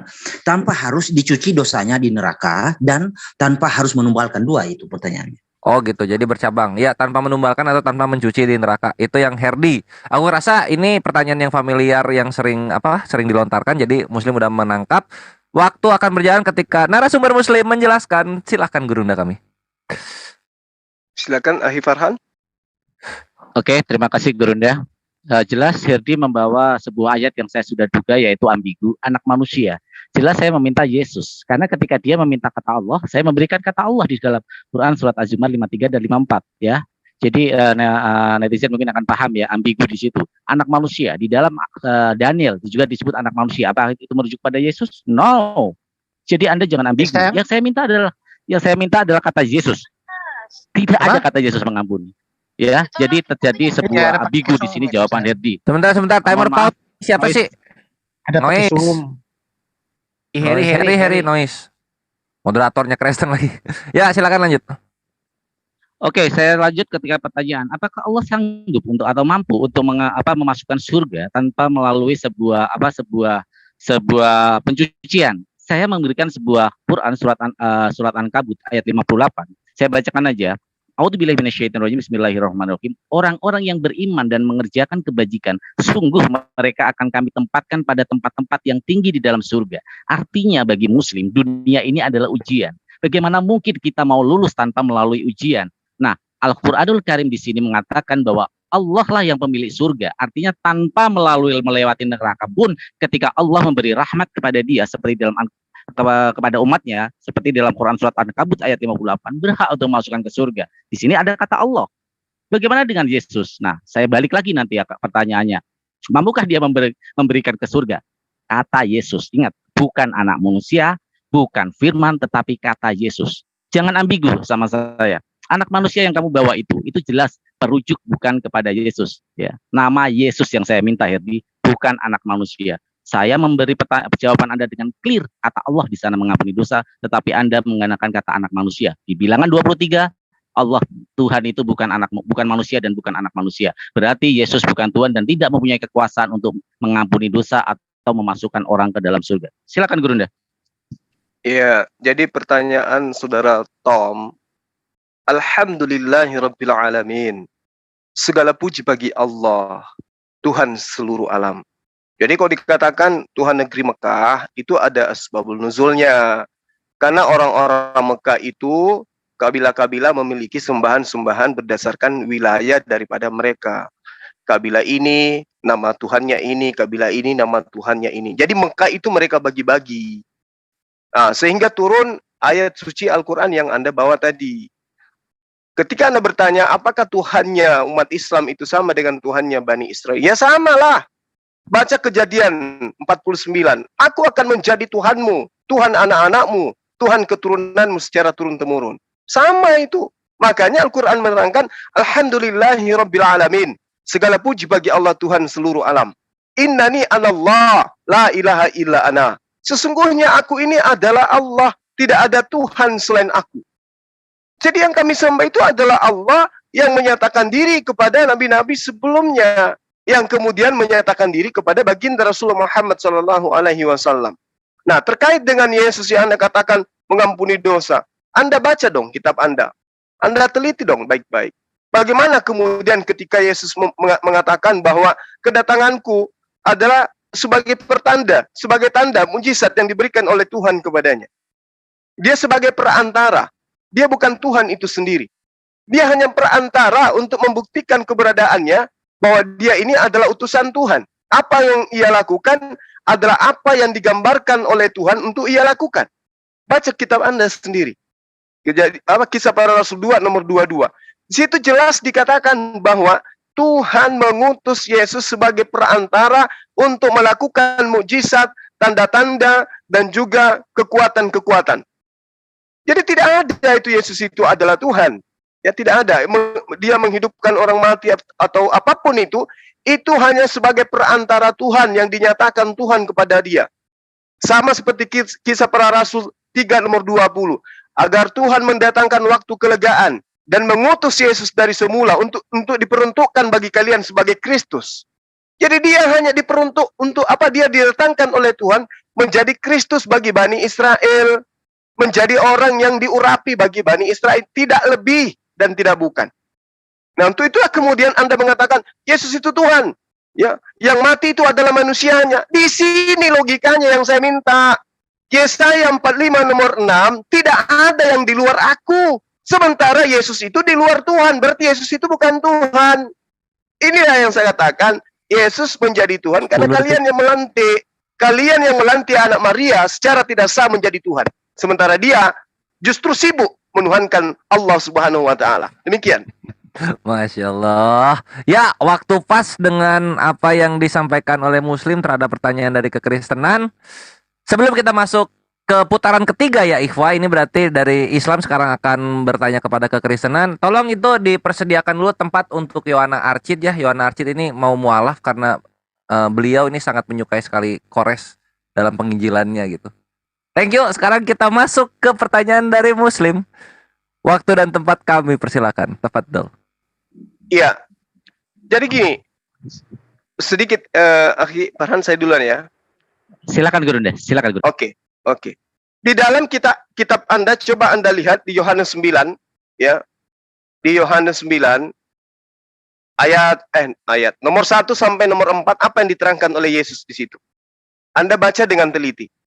Waktu Yesus sedang lewat, ia melihat orang yang buta sejak lahir.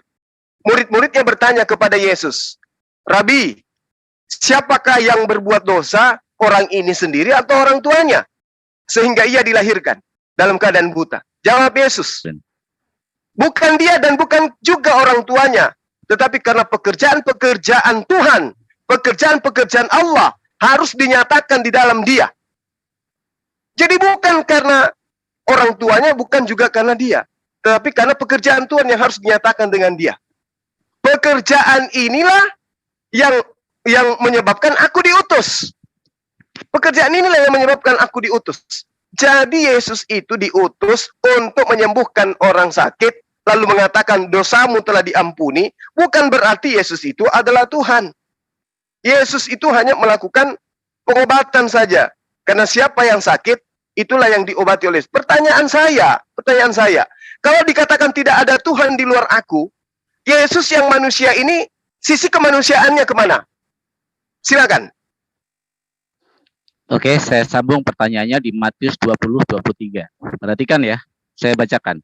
Yesus berkata kepada mereka, "Cawanku memang akan kamu minum, tetapi hal duduk di sebelah kananku atau di sebelah kiriku."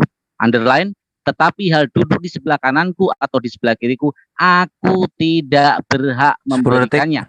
Itu akan diberikan kepada orang-orang bagi siapa Bapakku Allahku telah menyediakannya. Pertanyaannya, tampilkan ayat di dalam Bible. Yesus, dengan kata Yesus clear, akan memasukkan manusia ke dalam surga atau neraka. Silakan Henry. Oke, thank you Sip. Kita bulatkan saja. Itu pertanyaan dari Akhi Farhan. Silakan dicari tekstualnya. Yesus memasukkan orang ke neraka atau ke surga. Lalu kemudian Gurunda. Tadi Gurunda ya? Gurunda apa ya Gurunda? Kemana sisi kemanusiaan Yesus? Ketika apa? Ya, ketika sekarang atau selamanya. Kemana manusia itu kemana? Anak Maria kemana dia? Jadi Tuhan. Siap. Nah itu ya sisi kemanusiaan Yesus. Ini kemana nih? Karena kan kalau kealahan iyalah kita toleransi. Kemanusiaannya ini kemana sekarang? Oke, itu pertanyaan dari Muslim. Silakan dari pihak kekristenan menjawab selama 5 menit.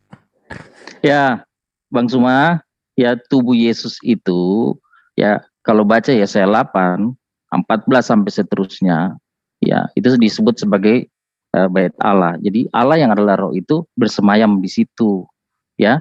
Dan tubuh jasmaninya itu menjadi batu sandungan, sama seperti Bang Suma ini melihat Yesus itu ya sebatas manusia karena lihat jasmanianya aja, gitu ya. Tetapi pekerjaan-pekerjaan yang dilakukan, tolong dihentikan dulu ini waktu share screen, saya mau share screen.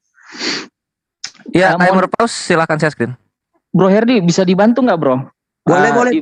Boleh. Yohanes 9 tadi bro. Ya Yohanes 9, Bang Suma kan baca ayat 1 doang. Oh ya, oke. 9 ayat berapa bro?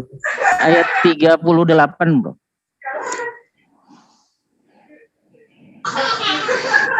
Oke, ya. Ya. Katanya, aku percaya Tuhan, lalu ia sujud menyembahnya. Jadi orang yang tadi buta sejak lahir ini kan tidak ada bola matanya, diciptakan bola mata buat dia. ketika Yesus tanya, siapa guru? Nah, Yesus jawab, bukan dia, bukan siapa-siapa, tapi kemuliaan Tuhan harus dinyatakan. Nah, lewat itu ya, Tuhan menyatakan dirinya kan. Yesus bisa ciptakan mata yang baru. Makanya di ayat 38 dia sujud menyembah. Nah, begitu ya. Orang Yahudi itu nggak sembarang sujud, nggak sembarang menyembah, bro. Ya, apalagi sisi kanan kiri 12 rasul itu dalam kitab Wahyu itu akan menjadi seperti pintu gerbang ya di dalam kerajaan 1000 tahun Yerusalem yang baru. Jadi semua orang masuk lihat situ ya. Lihat pemberitaan firman yang disampaikan kisah rasul itu penjelasannya. Nah, apalagi mudah sekali ini pertanyaan ini, nggak ada yang susah apa. Ayo Bro Heri, silakan Bro. Oke. Jadi pertanyaan si Farhan ya, Matius 25 ayat 34. Jadi Yesus itu di akhir zaman akan mengumpulkan manusia itu seperti domba, seperti gembala memisahkan domba dan kambing. Dan ia akan menempatkan ya domba di sebelah kanan dan kambing di sebelah kiri. Dan raja itu akan berkata kepada mereka yang di sebelah kanan, marilah kamu yang diberkati oleh Bapakku, terimalah kerajaan yang disediakan bagimu. Ya, jadi yang di sebelah kanan itu dibawa ke surga, yang di sebelah kiri ya dan ia berkata orang yang di sebelah kiri, kambing-kambing itu dibuang ke neraka kekal ya. Nyala dari hadapanku hai kamu orang terkutuk. Jadi ini yang di sebelah kiri. Nah, telah sedia untuk iblis dan malaikat-malaikatnya. Jadi itu yang menjadi jawaban dari pertanyaan Farhan. Masih ada waktu, Bro?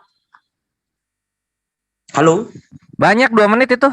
Lihat timer dong. Oke. Ya, nggak lihat. Jadi gini ya. Karena pertanyaannya sudah habis, saya mengulang lagi ya, seperti yang saya tanyakan, tidak ada jawaban tegas ya. Apa upaya Allah Subhanahu Wa Taala jika Allah Maha Kuasa ya untuk menghindari umat Islam dari neraka? Artinya supaya umat Islam tidak dilondri di neraka, apa upaya Allah, ya kan? Nah, seperti kan di dalam Quran itu sudah ditetapkan. Oke, gini ya, lagi ya. Di dalam Sahih Ibnu Majah ya, Ibnu Majah, oke, bentar ya. Ibnu Majah 4271, oke, 4271, ya, bentar ya. Majah 4271, oke. Nah, ini hadisnya sahih menurut Nasiruddin Al-Albani. Oke, di sini sebenarnya kan orang yang mati dalam keadaan perang jihad itu langsung masuk surga, tapi tidak. Kita baca ya. Sesungguhnya saya berharap tidak ada seorang pun kalangan orang yang ikut serta dalam perang Badar dan Hudaibiyah yang masuk neraka. Insya Allah Ta'ala, Hafsah berkata, saya bertanya, wahai Rasul, tidakkah Allah telah berfirman dan tidak seorang pun daripadamu melainkan mendatangi neraka? Hal itu bagi Tuhanmu adalah suatu kemestian yang sudah ditetapkan. Nah, Muhammad menjawab. Beliau bersabda, apakah kamu tidak mendengar bahwa dia juga berfirman kemudian kami akan menyelamatkan. Jadi sekalipun itu syuhada, seorang jihadis, itu melewati proses pencucian. Nah, pertanyaan saya, apa upaya Allah, solusi Allah Subhanahu Wa Taala supaya umat Islam ini tidak dilondri di neraka? Oke, 10 detik habis, selesai. Enggak, tadi 30. Aku tambahin ya. Ya, jadi, masih silakan. Kawan-kawan, ketika Tuhan Yesus itu datang dalam rupa manusia, ada orang Romawi, orang Yahudi, kata ditampar segala macam, itu tidak ada yang membuktikan kuasa. Yesus itu bukan arogan, dia tahu ini orang-orang diperalat semua, yang dia ngurus itu iblis. Manusia ini perlu diselamatkan. Thank you Tom. Afwan 2 potong karena waktu sudah habis. Kita lanjut ke segmen kekristenan bertanya pada muslim, silakan. Oke, saya tanya dulu ya Bro Herdi ya. Jadi kan Tuhan Yesus itu datang untuk menyelamatkan manusia, bukan mau melibas manusia. Dia tidak arogan, kuasanya itu enggak arogan, dia pakai hikmat, pakai kuasanya itu Bro. Kalau kita baca di kitab teman-teman itu kan ada, perangilah mereka sampai mereka mengikuti jalan Allah. Itu nanti Bro Herdi saya itulah itu. Tapi saya tadi kan tanya, oh ternyata di surah yang 10 ayat 90 ya, Tuhan Israel yang dipilih Bang Suma. Cuma kenapa ya yang di tanah Israel itu sekarang kan ada Bait Allah itu sebenarnya dibangun Al-Aqsa, dibangun Dome of the Rock di situ. Kenapa itu nggak bersedia dipindahin kayak atau gimana biar Bait Allah Yahudi itu bisa berdiri di situ? Karena jelas ketetapannya itu hanya satu tempat ibadah dan itu di Gunung Sion, di situ nggak bisa orang Yahudi beribadah di tempat lain selain di situ. Begitu. Tetapi bukan itu yang saya mau tanyakan gitu. Saya mau tanya begini. Di ayat mana di dalam Quran ada orang yang diampuni dosanya oleh Allah, disaksikan. Nah, taruhlah Allah itu tidak pernah muncul gitu ya, nggak pernah dilihat, soalnya nggak didengar sama umat Islam di bawah kepemimpinan Muhammad. Kamu dosamu udah diampuni, tolong tunjukkan sama saya ayatnya. Silakan Bro Herdi. Oke, saya mau menekankan kembali ya, apa upaya Allah supaya umat Islam itu terhindar dari cuci-mencuci atau laundry di neraka. Harus ada upaya jika Allah itu maha kuasa. Jadi kalau tidak ada upaya itu, jadi saya tanya di mana letak kemahakuasaan Allah? Seperti tertulis di dalam surah 32 ayat 13. Waktu tidak memungkinkan, atau boleh di-pause dikit, moderator? Pause, boleh. Oke. Thank you. Surah 32 ya. Surah 32 ayat 13. Ya. Oke, langsung dijalankan. Jadi Allah berkata, sesungguhnya bukan ini. Bentar, moderator. Diomongin aja lah. Hah? Nggak cukup waktunya ini. Ya udah saja, lanjut.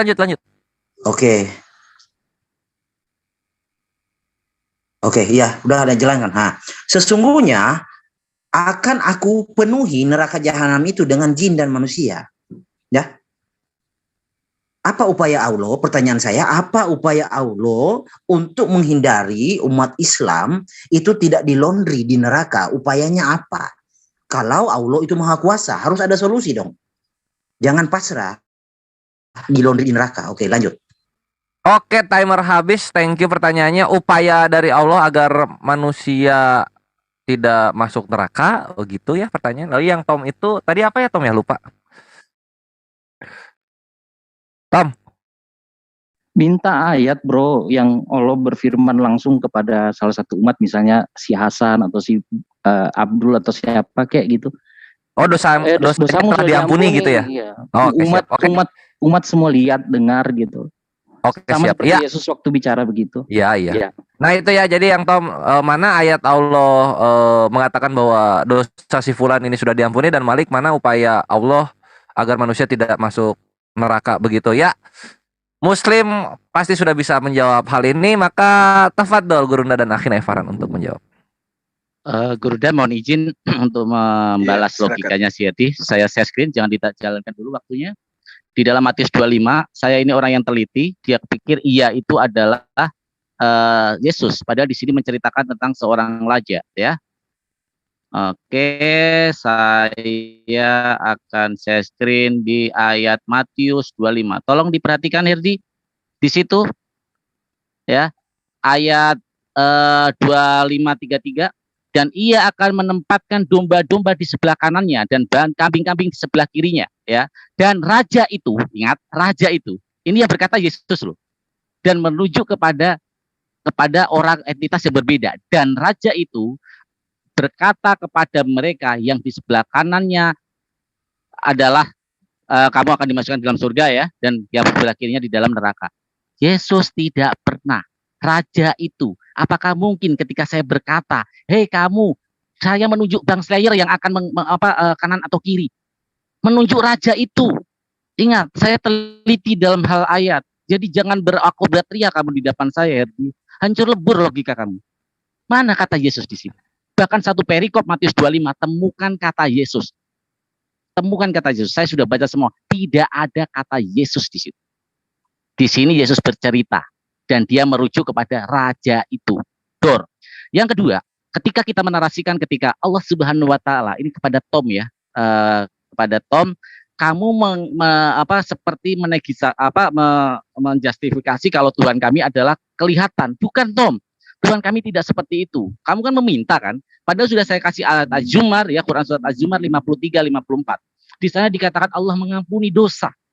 Kamu inginnya Allah muncul dan berkata, "Oh, ini loh saksinya Allah berkata." Bukan begitu, ya. Apa gunanya? Itu adalah pagan. Ketika empirisme mata kita mencoba untuk melihat bahwa yang terlihat itu baru terbukti. Mau kamu kan gitu, yang dilihat itu terbukti. Jangankan Tuhan pengen dilihat, kamu bisa nggak melihat kentut kamu sendiri? Coba terangkan kepada saya. Jawab, karena kamu dari tadi bahasa sarkasme, bawa-bawa teroris segala. Otak kamu pakai. Sekarang terangkan kepada saya kentut kamu. Kalau kamu tidak percaya kalau kentut itu tidak terlihat, berarti kamu tidak percaya, kamu tidak pernah kentut. Terangkan kepada saya, kentut kamu warnanya apa? Apa deskripsi dari kentut kamu? Silakan Bang Zuma. Ya, jadi tadi ada yang mencoba menutupi kekurangan Tuhannya ya dengan mengatakan jangan baca ayat 1 aja, baca ayat baca nomor 38-nya. Kawan, saya ini orang belajar. Dikatakan di nomor 38 itu proskoneo. Proskoneo itu berlutut, membungkukkan diri, atau bahasa sederhananya jatuh ya, kemudian di hadapan siapa? Di hadapan Tuhan, bukan di hadapan orang lain. Itu proskoneo. Proskoneo itu berlutut, bersujud di hadapan manusia, bukan di hadapan Tuhan. Ya. Jadi orang itu ketika dia takjub, dia mengucapkan puji syukur, bersyukur dengan Yesus menyembuhkan dia, bukan menyembah layaknya seperti yang Anda lakukan sekarang, mendudukkan Yesus anak Maria layaknya Tuhan, bukan. Orang ini cuma berlutut, membungkuk diri, menghormat kepada Yesus. Dan Anda lihat di terjemahan lama dong. Di situ dikatakan, lalu orang itu sujud di hadapannya. Jadi kalau ada orang sujud di depanmu, itu berarti dia menyembah kamu, menuhankan kamu. Kasihan kali lah. Nah, terus dalil yang dikatakan Herdi tadi. Berapa kali saya harus ngajarin Anda? Bagaimana Allah menyelamatkan manusia? Allah mengatakan, "Qul in kuntum tuhibbunallah." Solusinya cuma satu. Jika engkau mencintai Allah, ikutilah Rasulullah Muhammad SAW. Apa sebabnya? Apa akibat? Apa efek daripada mengikuti Rasulullah?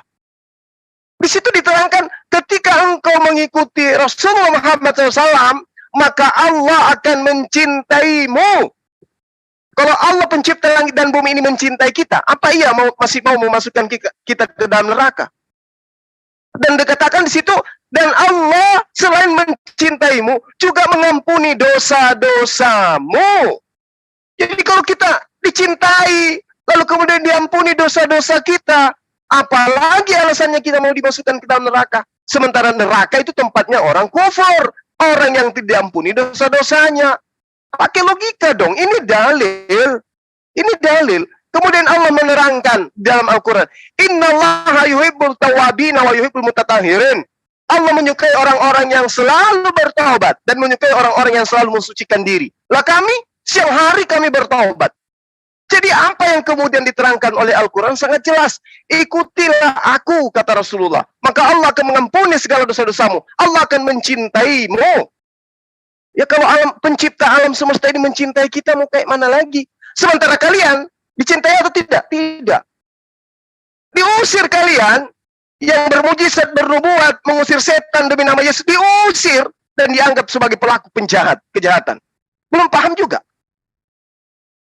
Iya, belum paham juga sepertinya Guru. Nah, waktu pun aku cukupkan. Sekarang masuk ke Muslim bertanya selama 2 menit. Tafadhol Asatidz Fillah. Silakan Farhan. Gurunda dulu, silakan. Baik. Tadi Anda mengatakan tubuh Yesus itu adalah tubuh kemuliaan, tubuh yang diambil oleh Tuhan. Nah, ini berbeda lagi dengan pendeta MYM. Entah siapa yang Roh Kudusnya ini yang balelo. MYM mengatakan kemanusiaan Yesus itu selama-lamanya kekal sebagai manusia. Dan keilahiannya tetap menjadi keilahian. Tapi kemanusiaannya tetap menjadi manusia. Anda beda lagi. Tubuh Yesus yang manusia itu yang makan ikan goreng dan seterusnya, yang dibesarkan yang ditetein, yang dinetein, dan diceboin ibunya. Ternyata Anda jadikan Tuhan semuanya. Pertanyaan saya kepada Anda, ketika kemudian Tuhan yang mengatakan tidak ada di luar aku, ya, tidak ada Tuhan di luar aku, lalu kemudian di luar Tuhan ada anak Maria, ini logikanya kayak mana? Tolong, ketika Anda mengatakan gampang, coba terangkan secara kitab, secara data di kitab Anda bahwa Yesus yang manusia itu mengaku sebagai Tuhan pencipta langit dan bumi. Tunjukkan kepada saya dalilnya, silakan. Oke, saya lanjut. Tadi Tom ini seperti ingin menunjukkan Tuhan yang kelihatan itulah yang asli, yang sering kelihatan. Di dalam Trinitas jelas dikatakan Roh Kudus mempunyai tempat yang tinggi karena menghujat Roh Kudus jelas tidak termaafkan. Sekarang saya tanya, jawab dengan telak. Kalau saya pakai sarkas, kentut, kamu aja nggak bisa. Sekarang Roh Kudus saja, saya bahasa yang lebih sopan. Dari tadi kamu sarkas terus tentang teroris. Sekarang saya tolong jelaskan secara empirisme, dengan mata telanjang, dengan mata kamu sendiri, deskripsikan Roh Kudus itu seperti apa. Jangan pakai bahasa hipokrit atau ambigu. Jelaskan kepada saya, karena kamu minta bukti Allah, dan di dalam Al-Quranul Karim, laisa kamitslihi syai'un, Allah berbeda dengan makhluknya. Sekarang saya tanya, jelaskan Roh Kudus itu bentuknya seperti apa, dan makhluk apakah Roh Kudus ini? Terima kasih. Ah, iya, cakep banget pertanyaannya. Roh Kudus itu seperti apa? Lalu yang Gurunda tadi apa ya, Gurunda? Ya. Gurunda yang pertanyaannya tadi, Gurunda. Aku kurang nyimak. Ya itu tadi sisi kemanusiaannya Yesus itu. Masih di situ loh kekristenan, sisi kemanusiaannya tadi. Silakan dijawab, 5 menit berjalan. Ya paling saya jawab 1 menit. Kentut itu bro masih ada baunya, eksis kak. Kalau cium bau kentut masih ada bunyinya kedengaran, eksis dong. Nah, masa pakai logika begitu? Jadi kalau Allah Subhanahu wa Ta'ala baunya aja nggak kecium, suaranya aja nggak didengar, eksis apa enggak? Jadi gitu, gampang aja itu. Ya, Bang Zuma, ya, tubuh jasmania Yesus di dalam Yohanes 1 ayat 14 itu sark. Jangan pikir itu seperti daging yang dikilo-kilo ya, karena bahasa Yunani mempergunakan bahasa yang lain untuk daging yang biasa, tapi itu skema manusia, tubuh daging ya. Ya, jadi manusia, makanya LAI menerjemahkan manusia. Kalau yang daging yang bro kadang jual-jual itu, yang kadang bro pleset-plesetkan, itu kreo bro. Jadi tidak bisa menafsirkan Alkitab sembrono. Ya, ketika Tuhan Yesus bangkit, tubuh yang sark ini berubah jadi tubuh roh. Ya, soma dipakai di situ. Kalau baca 1 Korintus 15 dipakai kata soma. Ya, bahasa Indonesia pakai tubuh roh. Jadi makanya saya bilang, nanti saya ajarin Bang Suma kalau mau belajar Alkitab, saya ajarin baik-baik. Roh Kudus itu gelar bro. Allah itu roh. Kenapa dia dikatakan Roh Kudus? Karena tidak ada yang lain selain dia yang maha hadir, maha sempurna, maha kudus. Gitu bro. Ya. Jadi dia nggak kelihatan. Tetapi ketika dia menampakkan dirinya, makanya ketika kita bicara soal kuasa, tadi saya kasih definisi. Salah satu kata-kata di situ yang saya sebutkan, harus appear, nampak, ya. Kalau presiden ada jabatannya, tapi tidak ada orangnya, berarti kosong itu jabatan, zong, begitu, ya. Jadi Roh Kudus itu ada di dalam diri Yesus, ya. Tetapi Roh Kudus itu melingkupi alam semesta ini, ya. Kisah Rasul 16, 18, 26, 27 dikatakan kita hidup, kita bergerak di dalam dia. Secara jasmania, dia tetap di dalam Allah yang eksistensinya sebagai roh. Ya. Tetapi tubuhnya selama dia di Yerusalem, itu tubuh jasmani, ya, tetap terlingkupi. Tetapi juga ada di dalam dia. Nah, gitu. Jadi logika Alkitab yang dipakai bro, jangan logika pasar ya, jangan logika lain di luar Alkitab. Silakan Bro Erni. Oke, saya menjawab Farhan tadi ya tentang Matius ya, Matius 25. Mungkin Farhan tidak membaca ya. Matius 25 ya, yang di bawah itu dikatakan oleh Farhan itu raja itu bukan Yesus. Ini lihat bro ayat 31-nya nih. Apabila anak manusia datang dalam kemuliaannya, ya, anak manusia itu adalah Yesus. Di dalam Yohanes ya. Yohanes 9 ayat 35, oke. sampai 37. Oke. Yesus mendengar bahwa ia telah diusir keluar oleh orang, kemudian ia bertemu dengan dia dan berkata, "Percayakah engkau kepada Anak Manusia?" Jawabnya, "Siapakah dia, Tuhan, supaya aku percaya kepadanya?" Kata Yesus kepadanya, engkau ya Farhan, bukan saja melihat dia, tetapi dia yang sedang berkata-kata dengan engkau, dialah itu. Ya. Jadi Anak Manusia itu Yesus. Yesus itu gelarnya Anak Manusia, ya. Salah satunya Anak Manusia, Farhan. Jadi harus dipahami, Farhan. Jadi Tuhan kami mampu menyelamatkan, ya, mampu menyelamatkan tanpa harus melondri kami di dalam neraka. Nah, saya akan tanya dari tadi, Bang Suma ini tidak menjawab apa-apa, ya, dari tadi. Hanya begini, mengampuni. Iya, mengampuni. Tapi kenapa pula kalau sudah diampuni, kenapa pula masih dilondri? Itu pertanyaan saya. Bisa nggak? Mana ayatnya? Di mana ayatnya bahwa kami di laundry? Oke, tenang ya. Oke. Silakan. Iya. Oke, jadi kita coba main hadis dulu ya. Main hadis. Ayat Al-Qur'annya ada nggak? Ada. Tenang bro, tenang. Oke, saya minta ayat Al-Qur'annya aja dulu karena saya tidak punya kitab hadis di sini. Silakan. Oke. Saya mulai dari Quran ya. Hadis Sahih Bukhari ya. Ayat Al-Quran. Ayat Al-Quran. Ya, sebentar, Gurunda, nanti di waktu Muslim kita akan babat pertanyaannya Herdi. Herdi Ya. silakan dilanjut. Oke, hadis Sahih Bukhari 6056 ya. Di sini dikatakan ya, tidak seorang pun yang dihisapnya melainkan akan celaka. Maka saya bertanya, ini narasinya tidak seorang pun ya, all in, tidak terkecuali, termasuk Nabi juga. Wahai Rasul, bukankah Allah berfirman, barang siapa yang diberi kitabnya di sebelah kanan, maka ia menghadapi hisab mudah? Oke, lanjut. Ini tertulis di dalam Quran Al-Insyaqqaq 7 ayat sampai 8. Muhammad bersabda, yang dimaksudkan ayat itu adalah saat amal diperlihatkan dan tidak seorang hisabnya diperdebatkan, melainkan ia akan disiksa. Jadi semua manusia all in disiksa. Tadi kan sudah saya buka di dalam Ibnu Majah, orang yang mati berperang itu jihad, ya, jihadis, itu juga di laundry, itu juga dijelaskan oleh Muhammad ayat 72-nya itu Iya, thank you hadisnya Herdi. Waktu sudah cukup dan kita menangkap itu dibawa kemana? Tadi yang berada, sekarang berarti kita masuk ke sesi kekristenan bertanya. Silahkan.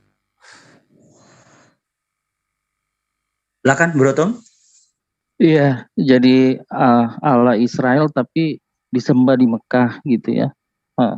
Ini menjadi pertanyaan besar karena ada 2 masjid di sana tapi nggak diituin gitu. Allah itu di dalam kekristenan kan jelas itu dia datang menyelamatkan umatnya dari perjanjian lama sampai perjanjian baru. Ketika dia menghadapi manusia yang diperalat iblis untuk menganiaya dia tidak.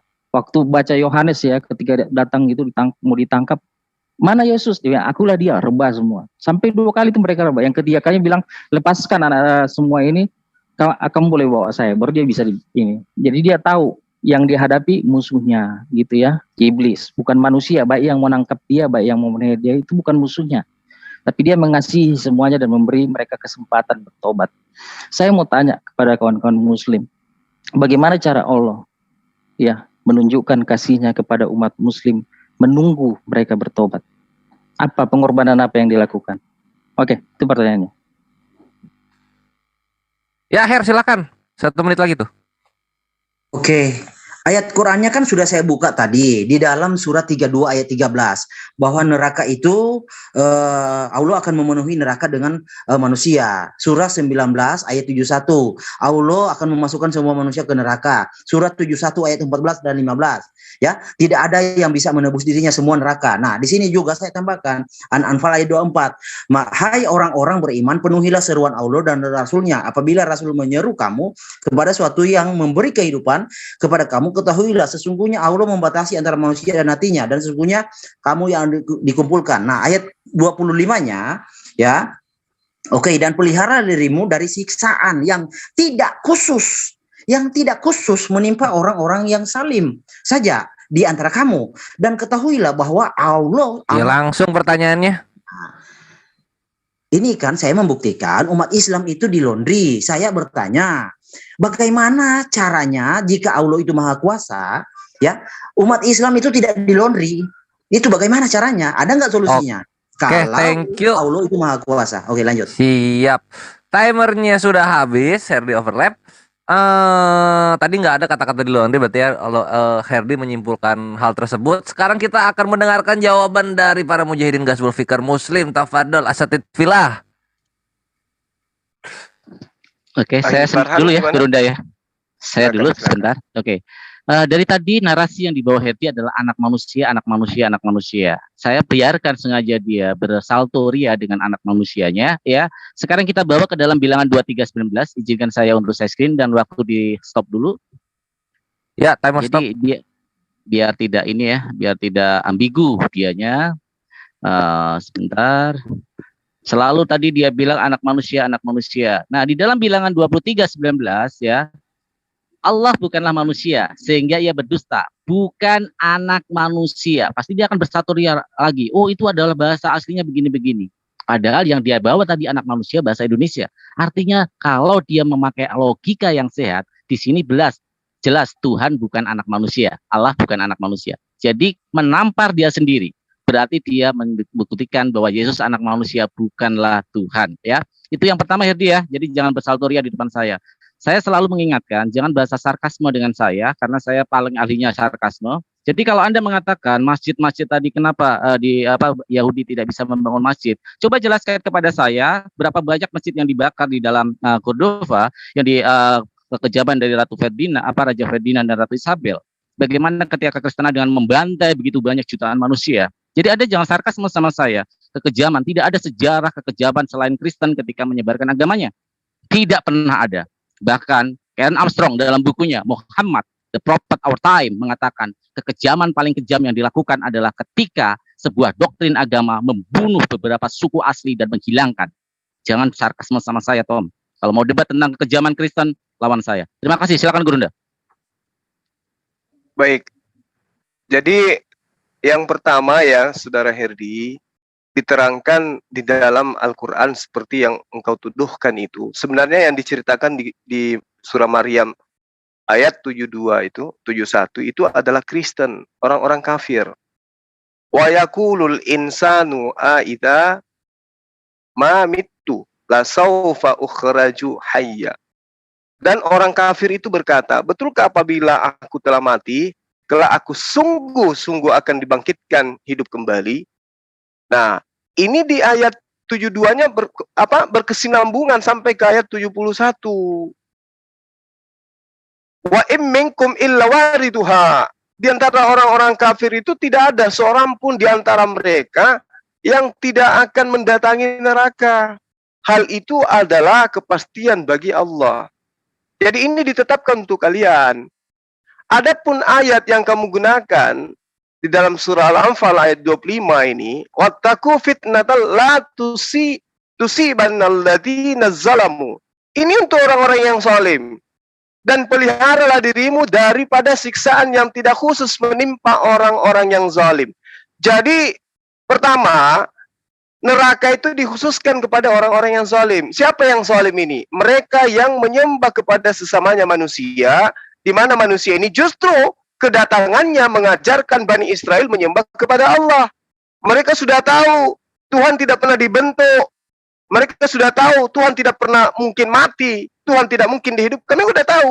Tapi karena mereka ingin menzalimi diri mereka, ya itulah. Maka siksaan neraka itu dikatakan tidak khusus menimpa orang-orang yang zalim saja di antara kamu. Dan ketahuilah bahwa Allah amat keras siksaannya. Jadi memang bukan hanya orang zalim, bukan hanya orang kafir, orang munafik juga.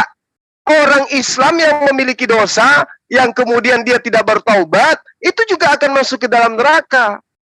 Tetapi diterangkan oleh Allah bahwa orang-orang ini akan diangkat kemudian dari neraka. Orang-orang yang memiliki dosa. Itu wujud keadilan Allah. Sama seperti di dalam pernyataan para nabi yang ada dalam kitab kalian. Yang meskipun hanya terjemah. Dikatakan bahwa manusia akan diupah berdasarkan dengan perbuatan mereka masing-masing. Jadi kalau ada kebaikannya harus diupah dong. Ada keburukannya juga harus diupah. Tapi mereka yang bertaubat, yang tinggal hanya kebaikannya. Dengan demikian dia hanya tinggal di surga saja. Nah, di dalam kitab kalian, di Markus 9, nomor 49, semua orang akan digarami di dalam api neraka. Itu khusus untuk Kristen itu. Pahami itu, bahwa kalian akan digarami di neraka. Ya, itu data yang ada di dalam kitab kalian. Nggak bisa mangkir dari sana. Di situ jelas dikatakan bahwa setiap manusia, dalam hal ini Kristen, akan digarami di dalam neraka. Kalau kami sangat jelas, betapa banyak dalil-dalil jaminan surga bagi kami.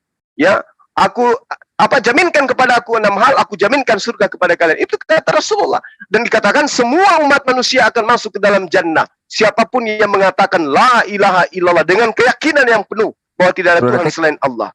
Ya, mereka semua akan dijamin masuk ke dalam surga. Nah, sekarang tunjukkan jaminannya bahwa ada orang yang masuk ke dalam surga, orang yang menyembah kepada Yesus. Faktanya, Yesus Anda katakan sudah ada di surga. Dia menyembah kepada Allah. Wakil kami sudah lebih duluan sana. Wakil Kristen nyembah manusia ada nggak? Belum ada. Yesus telah mewakili kami. Demikian. Iya, Gurunda, penuh sekali argumentasi dipakai untuk menjawab pertanyaan dari Tom dan Herdi. Sekarang kita masuk ke sesi kelima ya ikhwah. Bukan sesi, putaran kelima dari sesi tanya jawab. Masuk lagi kepada Muslim bertanya kepada kekristenan. Kekristenan silakan disiapkan pengawasannya, waspadanya. Karena pertanyaan berikutnya akan lebih menarik lagi. Tafadhol Gurunda dan Akhi Farhan. Saya dulu Akhi Farhan. Sebentar. Timer itu 20 menit timer. 2 menit timer. Sip, ya silakan. Iya. Pertanyaan saya sederhana. Kalau Anda tadi berasumsi ria, berlogika ria tentang ketuhanan Yesus yang adalah manusia, saya ingin tahu dari Anda.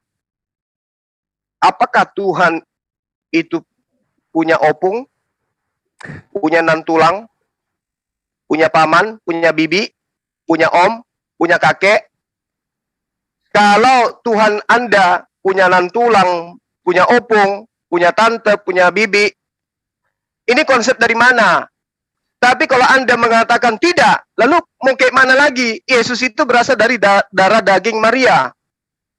Di dalam kitab Anda, Roma 1 nomor 3, Anda tadi menggunakan bahasa-bahasa yang ingin menganggap diri Anda lebih hebat dan minta saya belajar sama Anda.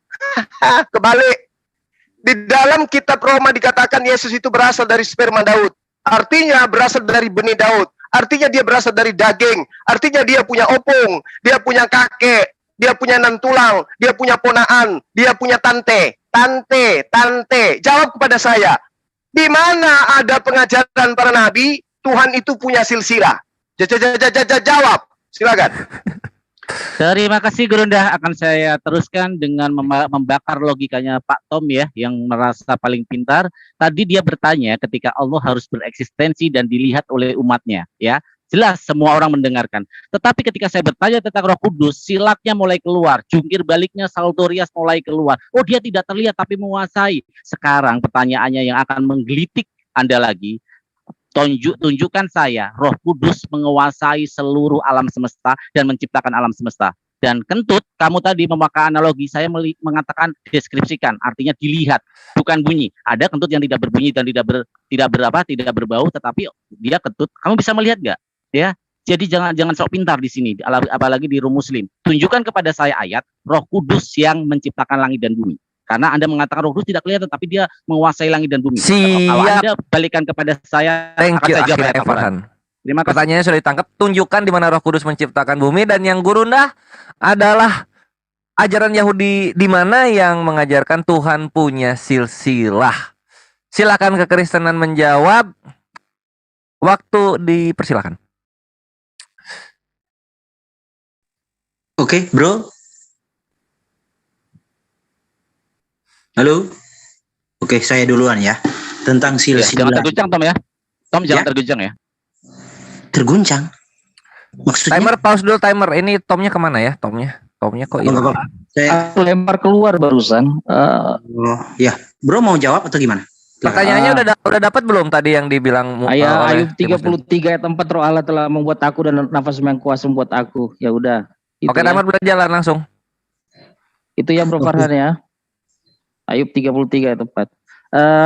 Jadi mudah. Ayub 33 ayat 4. Allah itu roh, Bro. ya. Kenapa ada Roh Kudus? Itu berarti gelar, ya. Kenapa dia disebut Roh Kudus? Karena dia satu-satunya, tidak ada yang seperti itu, tidak ada yang maha kuasa, tidak ada yang kudus, maha kudus seperti dia. Jadi jelas itu tadi ya. Jadi eksis itu penting, ya. Kenyataan itu penting. Eksisnya Roh Kudus itu ya dia hadir di dalam Yesus, ya. Dia sembuhkan mata orang buta, terus dia berjalan di atas air, meredakan badai. Itu semua buktinya, Bro Farhan, ya. Jadi santai aja, Bro. Jadi sudah dijelaskan itu tentang Roh Kudus. Sperma yang Bro Suma maksud. Sorry Bro, ya, baca Alkitab baik-baik. Kata sperma itu tidak berarti Daud. Emang Daud matinya kapan? Kok dia bisa ngecrot di kitab Roma? Yang benar aja. Dia lahir melalui keturunan Daud dan dia tidak ada dagingnya Maria di situ, ya. Yesaya 8 ayat 14 itu jelas dari Allah sendiri itu, ya. Dia hadir dalam jasmania itu dari Allah sendiri. Tidak ada yang mustahil buat Tuhan. Jadi jangan ngarang bebas. Terus apa lagi? Ya Bro Herdi lah, saya benerin sinyal dulu, ini kurang bagus ini. Oke. Thank you Bro. Oke. Jadi kawanku semua bertanya, Tuhan punya silsilah, ya. Jadi ini Bro, kabar baiknya itu ketika Adam dan Hawa ya jatuh ke dalam dosa, Tuhan memberikan solusi supaya Adam itu kembali seperti sedia kala. Solusinya adalah lewat keturunan. Ya, keturunan dari akan ada suatu proses kelahiran dari seorang perempuan. Ya. Keturunannya keturunan perempuan akan mengalahkan maut, mengalahkan iblis. Nah, tentu kalau berbicara keturunan, ini ada silsilahnya.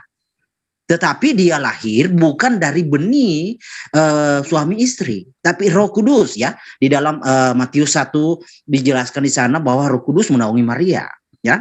Jadi ini. Dan juga dikuatkan di dalam Kejadian, ya. Kejadian 49 ayat 10 bahwa tongkat kerajaan itu, ya, tidak akan beranjak dari bawah kaki dari Yehuda, ya, ataupun lambang pemerintahan, ya. Jadi raja itu lahir dari raja yang tadi, ya, Farhan, di Matius 25, ya. Raja itu lahir dari keturunan Yehuda, bukan keturunan Lewi seperti yang diceritakan Quran, ya. Jadi ya saya paham Anda bertanya karena memang Allah tidak menyediakan literatur untuk bisa memahami seperti apa misi. Saya sangat paham Bro. Memang itu adalah kegundahan kawan-kawan muslim, ya. Jadi inilah yang dinubuatkan oleh Tuhan bahwa Sang Juru Selamat itu punya silsilah, tetapi dia bukan benih duniawi. Yesus berkata, aku datang, aku turun dari surga. Ya, Yesus berkata, apa yang dilahirkan oleh daging adalah daging, apa yang dilahirkan oleh roh adalah roh. Oke, Bro Tom mau tambahkan? Halo. Lanjut bro. Lanjut. Oke, waktu masih berapa? Saya belum lihat waktu ini. Oke, masih panjang ya. Oke. Mungkin saya akan mempertajam apa yang saya narasikan tadi ya. Kawan Kusuma, Anda harus membuat suatu pernyataan dengan tegas bahwa umat Islam itu yang soleh itu harus tanpa melalui neraka itu harus ada datanya ya. Karena gini ya. Di dalam Al-Ma'arij ya ayat 14, surat 70 ayat 14. Dan orang-orang di atas bumi, all in ini bro. Bumi, orang-orang all in seluruhnya. Sesungguhnya neraka. Lalu bro dapat inspirasi dari mana? Ada manusia yang lolos dari hukuman Allah. Ada manusia yang lolos dari pelondrian Allah. Dapat inspirasi dari mana itu? Sedangkan tadi kita sudah baca di dalam hadis sahih Ibnu Majah 4271 dikatakan di sana, padahal di dalam hadis yang lain orang yang mati syahid itu tanpa hisab. Tetapi ini kontradiksi dengan Ibnu Majah. Saya bukakan di pause waktunya sedikit. Ibnu Majah 4271. Oke, 4271. Oke. Bentar ya. Jadi harus ada dalilnya ya, bro. Jangan karangan. Nggak elok kalau kita diskusi karangan ya. Gini, bro. Ini orang yang mati syahid dalam perang Badar. Ya. Di sini sungguh saya berharap, Muhammad berkata, dia berharap. Seharusnya itu harus pasti. Di sini berharap. Ada permohonan, tidak seorang pun dari kalangan orang-orang ikut serta dalam perang Badar, dalam budaya masuk neraka. Dia berharap, tapi ada yang membantah. Saya bertanya, wahai Rasul, tidakkah Allah telah berfirman? Jadi Rasul di sini diingatkan oleh prajuritnya, Rasul, bukankah engkau telah berfirman bahwa semua manusia itu mendatangi neraka? Hal itu bagi Tuhanmu adalah suatu kemestian yang sudah ditetapkan. Rasul menjawab, kemudian kami akan menyelamatkan. Apa ini jawabannya? Apakah kamu tidak mendengar bahwa dia juga berfirman, kemudian kami akan menyelamatkan. Nah, kata menyelamatkan, kalau tidak disiksa apa? Jadi kalau hanya melewati tidak mungkin ini kata menyelamatkan. Sudah pasti ini menyelamatkan adalah ketika Anda dilondri di neraka itu diselamatkan oleh Allah. Nah, itu serasi dengan surah Al-Ma'arij ayat 14 ayat 15. 14 dan 15 dan surah 32 ayat 13. Dan surah 8, kita baca lagi ya. Jadi kawanku nanti kalau Anda mau bawa menanggapi komentar saya mohon deh bawa data ya. Atau sebut saja, nanti saya bukakan. Surah 8 ayat 26 ya. Di sini ya. Di sini tidak terkhusus ya. Oke, baca baik-baik. Dan peliharalah dirimu daripada siksa yang tidak khusus menimpa orang-orang salim. Yang tidak khusus. Orang salim itu termasuk habis waktu. Oke, lanjut. Iya, thank you penjelasannya dari kekristenan. Ini Tom hilang lagi ya? Ada lagi nggak dia? Saya ganti Facebook. Aduh, ini udah mau closing atau gimana nih? 2 kali lagi. Ini kan ini lagi di putaran kelima. Terus nanti putaran ke-6 sesi tanya jawab. Baru kita closing, Tom. Jadi sekitar gitu. berapa ya? 30 ya, menitan lagi. Nggak ada TikTok. Mau di TikTokin aja apa nanti? Saya lebih suka TikTok untuk menampar logika sebenarnya sih. Lebih suka TikTok saya. Nah, saya pikir ini sesi tanya jawabnya sudah lama. Untuk itu sesi battle speaking nggak ada lagi. Oke, kalau mau di kenapa nggak berani? Dari Narsum mau? Gimana nih maksudnya? Karena ini kan udah jam berapa, Bang? Bukan, kita mengelaborasi dari apa yang dijawab karena asumsi semua. Ayo kita logika. Udah 2 jam sih dari Bang sudah Farhan kelamaan ini Bang Farhan, sudah kelamaan. Karena tadi bernarasi bebas.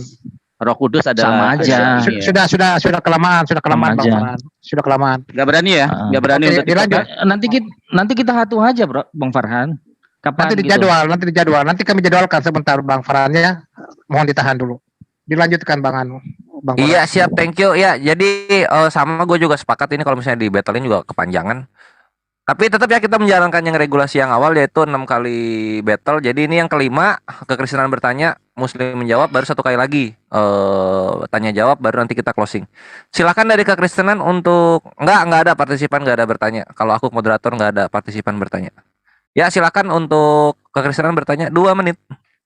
Ya, saya tanya lagi ya kan tadi kan saya sudah jelaskan bagaimana Allah yang penuh kuasa itu tetapi dia punya hikmat dalam menghadapi manusia yang diperalat oleh iblis dan dikuasai dosa. Jadi dia tidak main libas saja. Ya, dia datang itu ya dia berkorban. Tapi Allah kan saya tanya pengorbanan apa yang dilakukan untuk menyelamatkan manusia kan tidak ada. Nah, yang saya tanya lagi begini, kan itu ada ayat QS 8 ayat 39 kan, di situ perangilah mereka supaya jangan ada fitnah. Jadi disuruh memerangi orang lain gitu. Allah memerintahkan untuk memerangi orang lain.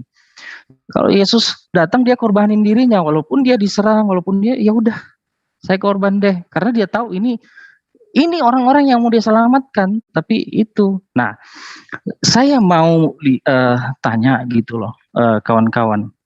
Apa pengertian kawan-kawan tentang ayat ini? Perangilah mereka gitu. Supaya jangan ada fitnah dan supaya agama itu semata-mata untuk Allah. Jadi Allah suruh membunuh manusia lain demi Allah gitu loh. Coba deh, mungkin saya salah, tapi tolong dijelaskan gitu ya. Berbeda sekali memang Tuhan kita. Tuhan kita itu betul-betul mau mengasihi manusia dan menyelamatkan manusia, menggenapi semua nubuatannya dalam perjanjian lama. Silakan Bro Herdi, pertanyaan kedua. Oke ya, Mungkin kawan Kusuma harus bawa data atau sebutkan datanya di mana umat Islam itu tanpa dicuci dosanya di neraka tanpa dilondri. Saya selalu berulang-ulang karena gini, Anda mengatakan tadi orang yang berdosa itu dicuci dosanya di neraka. Nah, semua manusia berdosa termasuk Muhammad, ya. Di dalam Tirmizi 3182 Muhammad itu satu hari minta ampun 70 kali, ya. Tirmizi 3182. Semua berdosa, Muhammad juga dilondri. Saya ingin tanya, ada nggak data di dalam Quran umat Islam masuk surga tanpa hisab? Ada nggak datanya? Kalau ada ya silakan, itu berarti kontradiksi. Karena begini bro, untuk mengetahui Allah itu maha kuasa, harus bisa ada datanya bahwa umat Islam itu tanpa harus dilondri. Kalau umat Islam tetap dilondri di neraka, itu artinya Allah tidak maha kuasa bro. Ya, ngapain kita? Oi, waktunya lu kok malah penjelasan pertanyaan lu nggak ada, satu aja udah berarti. Udah timernya udah habis, Her. Oke. Ya, dari Tom aja berarti tadi ya mengenai penjelasan soal surah berapa tuh, Tom?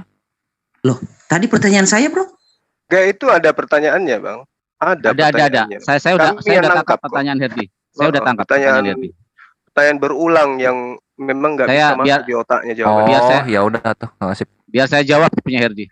Oke, thank you, silakan langsung lanjut.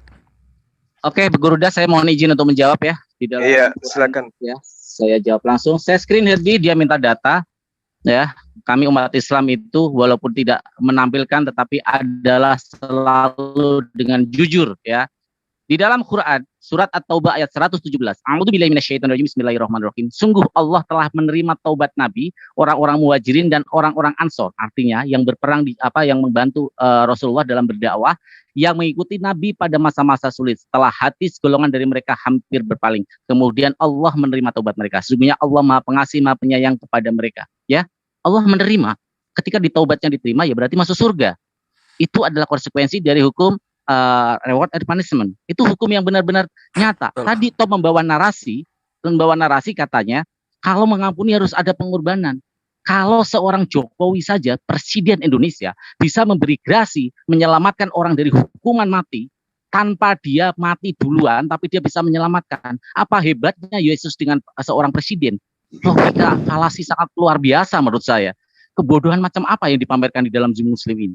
Kalau kamu mengatakan bahwa pengorbanan harus dilakukan oleh Tuhan untuk mengampuni dosa umatnya, apakah yang berdosa itu Tuhan? Kamu enak zina, kamu meniduri istri tetangga kamu, tetapi yang menebus adalah Tuhanmu. Ajaran macam apa seperti ini? Logika macam apa yang kamu pakai? Terus kamu mengatakan Roh Kudus adalah sebagai gelar. Saya kejar kamu. Siapa nama asli dari Roh Kudus? Kalau Roh Kudus itu adalah gelar. Jangan bersaltoria atau logika falasi atau hipokrit kamu di depan saya. Silakan, terima kasih Guru Zuma. Iya, jadi terkait dengan ayat ya perintah membunuh itu kawannya, itu dijawab langsung oleh Al-Quran sendiri. Waqatilul musyrikina kaffa, kama yuqatilunakum kaffa. Jadi perintah membunuh itu ketika kemudian mereka melakukan hal yang sama sebelumnya terhadap kami. Itu perintah. Ayat itu bercerita masa peperangan, bukan masa sekarang. Tidak sama seperti apa yang ada di dalam kitab kalian. Kitab kalian itu jelas bukan masa peperangan. Perintah membunuhnya itu sampai hari ini harus kalian lakukan. Ya, beritakanlah kepada setiap makhluk yang percaya dibaptis. Hari ini kalian membaptis kan? Mereka orang yang percaya kan? Kalian baptis kan? Dan yang tidak percaya diapain? Dihukum. Cuman karena negara kita ini negara hukum, dan kalian mengikat diri dalam negara kesatuan Republik Indonesia, kalian tidak menganiaya kami, kalian tidak menghakimi kami, kalian tidak membunuh kami. Padahal itu amanat langsung di dalam kitab kalian. Pembandingnya apa? Yang percaya dibaptis, yang percaya kalian baptis nggak? Dibaptis. Yang tidak percaya di apa? Di apa? Dihukum. Kenapa kalian tidak lakukan yang hukum ini? Kenapa cuma baptis? Karena kalian malu-malu. Karena udah terlanjur, buyut kalian itu penjajah semua. Agama kalian hadir di negara ini akibat penjajahan. Ya, itu yang perlu Anda pahami. Terus kemudian Herdi, Anda itu gimana ceritanya ya? Anda minta dalil, ayatnya sudah ada. Kamu suka membaca, tapi karena kamu buta, tuli dan bisu, kamu nggak bisa ngerti. Tsumma nunajjil ladina taqaw wa nazaruz zalimina fiha jiziyah. Kemudian kami akan menyelamatkan orang-orang yang bertakwa. Kan ada dua nih Herdi. Orang kafir dan orang bertakwa. Yang kafir kemana? Ke neraka. Kemudian yang diselamatkan siapa? Orang yang bertakwa. Kok kamu katakan bahwa orang bertakwa ke neraka juga? Rusak kali otaknya. Summa nunajjil ladzina taqaw wa nazaru zalimina fiha jiziyah. Orang-orang yang zalim di mana? Di neraka. Orang bertakwa kemana? Diselamatkan. Dan ada dua golongan nih. Orang kufur dan orang yang beriman. Orang kufur, orang mukmin. Orang mukminnya diselamatkan karena mereka bertakwa. Orang kafirnya kekal di neraka. Kenapa? Karena mereka zalim. Ayat yang menerangkan tidak hanya orang zalim. Ya memang karena ada munafikun, ada musyrikin. Bukan hanya orang-orang zalim, tapi orang-orang yang kufur, yang selevel dengan iman Anda itulah yang kekal di neraka. Sudah nyata-nyata dalilnya kok. Tsumma nunajjil ladzina taqaw. Siapa taqaw itu? Kami orang Islam, orang-orang yang bertakwa. Lah kamu di mana tempatnya? Wa nazaruz zalimina fiha jiziyah. Kekal di neraka. Ya, nggak bisa itu. Belum lagi Markus 9 nomor 49 tadi yang saya terangkan kepada Anda. Nah, terkait dengan perintah membunuh, sekali lagi saya katakan, kalian hanya malu-malu aja kok. Faktanya kalian baptis, tapi yang satu yang tidak percaya diapain? Dihukum. Kenapa kalian tidak lakukan itu? Kalian malu-malu. Kalian malu. Itu jawabannya. Coba kalian mayoritas. Oh, selesai kami di sini. Iya, Masya Allah, itulah jawaban dari tim Muslim. Dan jawaban dari Gurunda Zuma itu mengakhiri putaran kelima. Sekarang putaran terakhir, aku akan memberikan penawaran. Ini kan sekali putaran dalam TikTok ini berarti 27, itu 9, 27, 16 menit ya, 16 menit. Nah, 16 menit ini kalau ditukar dengan battle gimana? Setuju saya. 16 itu ditukar dengan closing aja. 8 menit, 8 menit. Betul. Kalau mau battle nanti kita takut TikTok kita ya? aja. Kita langsung bukan masalah takut Bang Farhan. Ini udah jam berapa? Besok itu hari Senin, semua orang harus bekerja. Iya. Ini bukannya 10:30 ya? Iya, itu kan kalau WIB kan ada WIT, ada juga WITA, Bang. Enggak semua WIB. Jadi oke, berarti dari Kristen menolak ya kalau begitu dan menawarkan untuk closing ini. Ini dari pihak Muslim gimana? Gurunda dan Akhina Farhan, closing aja kita. 8 menit, 8 menit aja. Nabi Allah kami Muhammad sallallahu alaihi wasallam, Nabi Allah kami Muhammad Tuhan aja. Ketika musuh sudah tidak berdaya, kasihanilah. Enggak, Bang Farhan dengar nanti schedule-nya Bang Farhan kita schedule-kan ya. Kita schedule-kan next time. Ya wes, silakan kalau begitu ke Kristenan closing 8 menit, aku beri 7 plus 1. Oke. Jadi 8 menit ya kita closing. Kita duluan nih ya. Iya. Oke. Saya bahas satu-satu ya. Proskuneo, Bang Suma, ya Yohanes 9 ayat 38 tadi, orang buta itu sujud menyembah, di situ jelas ya. Jadi itu orang Yahudi, Bang Suma, bukan orang Arab. Ya. Kalau kita mau lihat pengalamannya orang Yahudi, lihat kitab Daniel. Sadrak, Mesak, Abednego disuruh sujud sama patung. Tidak mau dibakar. Jadi itu bukan perkataan main-main itu, Bang Zuma. Tidak bisa ditafsirkan bebas seperti itu. Reward and punishment, Bro Farhan, ya, apa fungsinya Tuhan? Apa fungsinya Allah Subhanahu wa Ta'ala? Kalau misalnya kamu bisa beramal untuk membayar dosamu, ya buat apa minta ampun? Ya, jelas tadi saya tanya, mana Allah mengampuni si Hasan, si apa misalnya umat di zaman Nabi, dosamu sudah diampuni. Nggak ada ayatnya kan? Ya kan? Nggak ada. Ya, berarti ketika kawan-kawan minta ampun, perasaan aja diampuni. Tapi kenapa bisa diadu lagi nanti di akhir zaman? Amal dengan dosa diadu, mana yang berat, mana yang itu. Terus apa gunanya minta ampun? Diampuni. Diampuni, tetapi nanti dihitung lagi di penghujung. Berarti nggak diampuni, namanya diampuni ya udah beres. 0. Jadi reward and punishment itu sebenarnya ya itu sebenarnya mengedepankan manusia yang mampu menyelamatkan dirinya sendiri. Tidak ada nilainya Tuhan di situ. Jadi dosa itu dianggap sebagai sesuatu perbuatan yang biasa saja, atau nanti ntar gue bikin yang baik. Gue bikin yang jahat, ntar gue bikin yang baik. Ya, kekristenan tidak ada dibilang berzina boleh apa segala macam. Jelas di dalam 1 Korintus, 2 Korintus, tulisan Paulus. Ya, kalau ada waktu saya tunjukin ayatnya. Pembunuh, pesina, segala macam, pencuri, orang kikir. Ya, itu tidak ada hak dalam kerajaan surga, dibuang. Gitu loh, Prof. Farhan. Jadi jelas ya. Nama asli Roh Kudus itu Yod-Heh-Vaveh, Bang Farhan. Ya, itu tidak boleh disebut. Ya, jadi saya biasanya baca Adonai. Ya, ketika dia datang dalam rupa manusia, dia adalah Allah Juru Selamat. Bahasa Ibrani-nya Yeshua HaMesiah, Yesus Kristus. Gitu ya. Apalagi ya, kalau kita baca tadi itu ya, Tuhan Yesus itu datang, dia tahu yang musuhnya dia itu iblis yang sudah menipu manusia dan membuat manusia itu terkungkung dosa dan maut. Jadi yang mau dihadapin iblis. Iblis ini cemen. Dia pakai tameng manusia yang sudah dia kuasai, dia bodoh-bodohin terus supaya tidak bisa melihat bahwa Yesus itu sendiri adalah Allah yang datang dalam rupa manusia. Nah, tapi Allah itu walaupun penuh kuasa, di dalam kuasa itu bukan arogansi. Ya. Dia tidak suruh orang berperang demi agama, enggak. Ya, tadi saya minta tolong dijelaskan itu karena ada kata agama di situ, bukan soal penjajahan Belanda di Indonesia 350 tahun. Kalau Belanda yang nyebarin agama Kristen udah Kristen semua, kali Indonesia 350 tahun dijajah Belanda. Ya, penyebaran Islam di Indonesia itu kalau dicek itu kan juga perang, ya.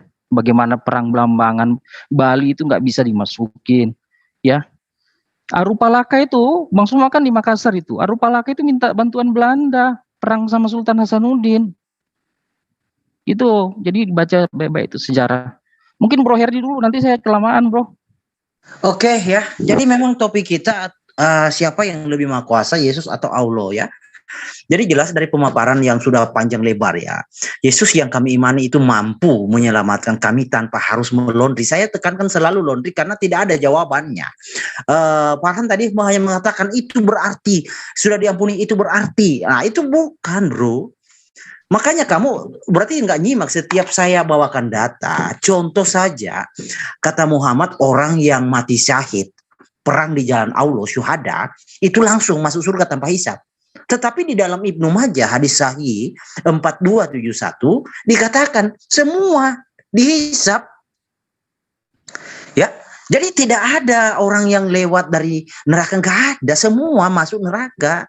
Nah ini yang kan kita debatkan, kuasa Allahnya di mana?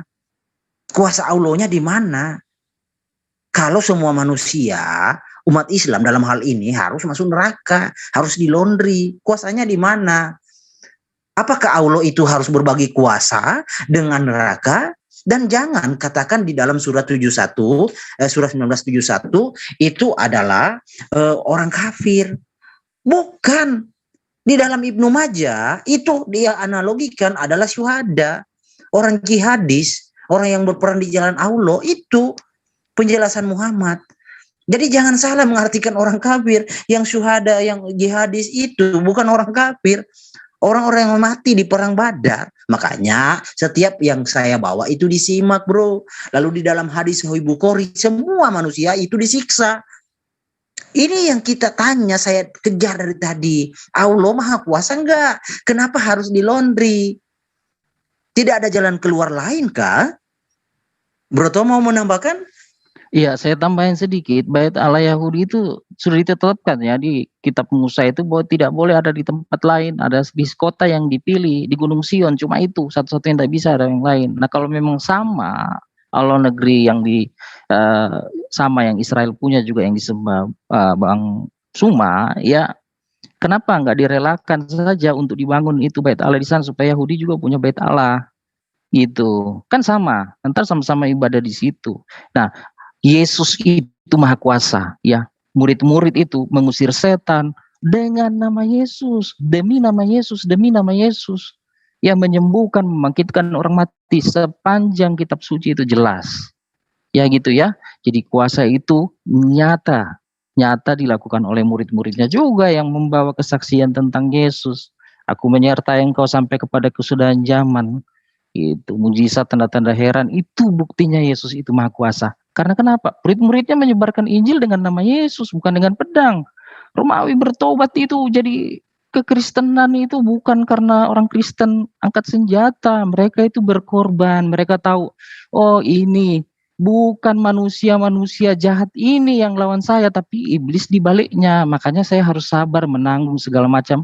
Kita punya kuasa, tetapi ada hikmat, bukan arogansi. Silakan Bro Herdi. Oke. Masih ada 1 menit. Jadi tadi sempat Bro Tom mengatakan bahwa apakah Allah Israel dengan Allah Mekah itu sama? Kata Bang Suma itu sama. Oke, sorry Bro, saya katakan jujur. Allah yang maha kuasa, Allah yang maha hadir itu Allah roh. Ya, Allah zat sampai saat ini, sampai detik ini tidak ada eksistensinya. Jadi berbeda Bro. Jadi jangan mimpi lagi berhayal bahwa Allah zat itu adalah Allah yang maha kuasa. Karena tidak ada buktinya, tidak ada datanya.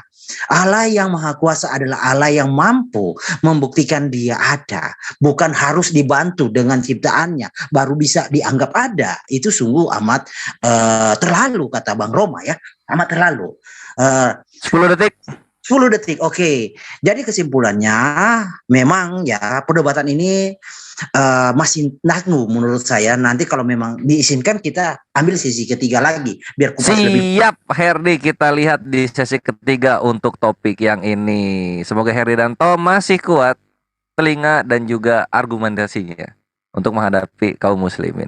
Sekarang ikhwan fisabilillah, seperti yang kita nanti-nantikan, closing statement dari pihak muslim Akhina F. Farhan yang telah kembali lagi dan Gurunda Zuma. Waktu berjalan ketika Asatidz Villa berbicara. Tafadhol. Silakan Akhi, antum duluan. Oke, terima kasih Gurunda. Jadi ketika kita diskusi tentang kekuasaan Tuhan harus pakai parameter. Sokrates mengatakan ketika dua materi dikomparasikan harus ada parameter. Parameter adalah ketika Tuhan ketakutan berarti dia bukan Tuhan. Ketika dia menyatakan anak manusia berarti dia bukan Tuhan. Bilangan 23 ayat 19. Jadi ketika menarasikan Tuhan itu adalah halusinasi belaka. Pengampunan yang sering dibahas Tom tadi. Allah kami Tuhan kami Allah Subhanahu wa taala tanpa perlu mengorbankan diri. Bayangkan ada orang untuk menyelamatkan tapi dia mati duluan. Konyol kan? Saya mau menyelamatkan Tom nih dari Sandra, tapi saya harus mati duluan untuk menyelamatkan Tom. Logika macam apa ini? Dan ketika ada penebusan dosa yang katanya Tuhan berkuasa harus menebuskan dosa, mengorbankan anaknya untuk penebusan dosa umat-umatnya. Apa kekuasaan dari Tuhan kalau cuma harus mati duluan untuk menyelamatkan umat manusia? Allah kami nggak seperti itu. Di dalam Quran surat Al-Hajr 27 dikatakan, wahai jiwa-jiwa yang tenang, kembalilah kepada Tuhanmu dan masuklah surga dengan sukacita. Jelas di dalam Al-Quranul Karim kami mengimani bahwa Allah Subhanahu wa taala mempunyai hak prerogatif untuk memasukkan kami ke dalam surga, tentu melalui hisab bagi manusia-manusia biasa seperti kami. Sungguh lancang ada manusia yang katanya tidak dihisab harus langsung masuk surga, sedangkan surganya penuh dengan peperangan dan penuh dengan wanita tunasusila. Ya, itu yang kedua. Yang ketiga, Tom tadi mengatakan tentang sejarah. Anda buta tentang sejarah bagaimana suku Aborigin hilang oleh misionaris. Anda hilang ketika suku Aztec dibantai oleh misionaris. Anda lupa di Afrika dibantai oleh Prancis saat itu, di bawah kekuasaan Raja Ferdinand, dibantai jutaan orang. Anda melupakan itu, ya. Anda munafik dalam mengakui kekejaman Kristen. Padahal Paus sendiri sudah mengatakan meminta maaf atas tragedi yang dinamakan sebagai tragedi Eropa dalam kegelapan. Zaman kegelapan. Dark Age namanya. Tolong baca sejarah lagi, baca literatur. Jangan cuma ngelantur dalam berargumentasi. Terus yang keempat, Tom, kamu mengatakan bahwa Roh Kudus itu adalah Yod Vav. Saya pengen tertawa ngakak tadi sebenarnya, ya. Tapi saya menghargai Anda. Tunjukkan ayatnya kalau Roh Kudus itu adalah Yod Vav.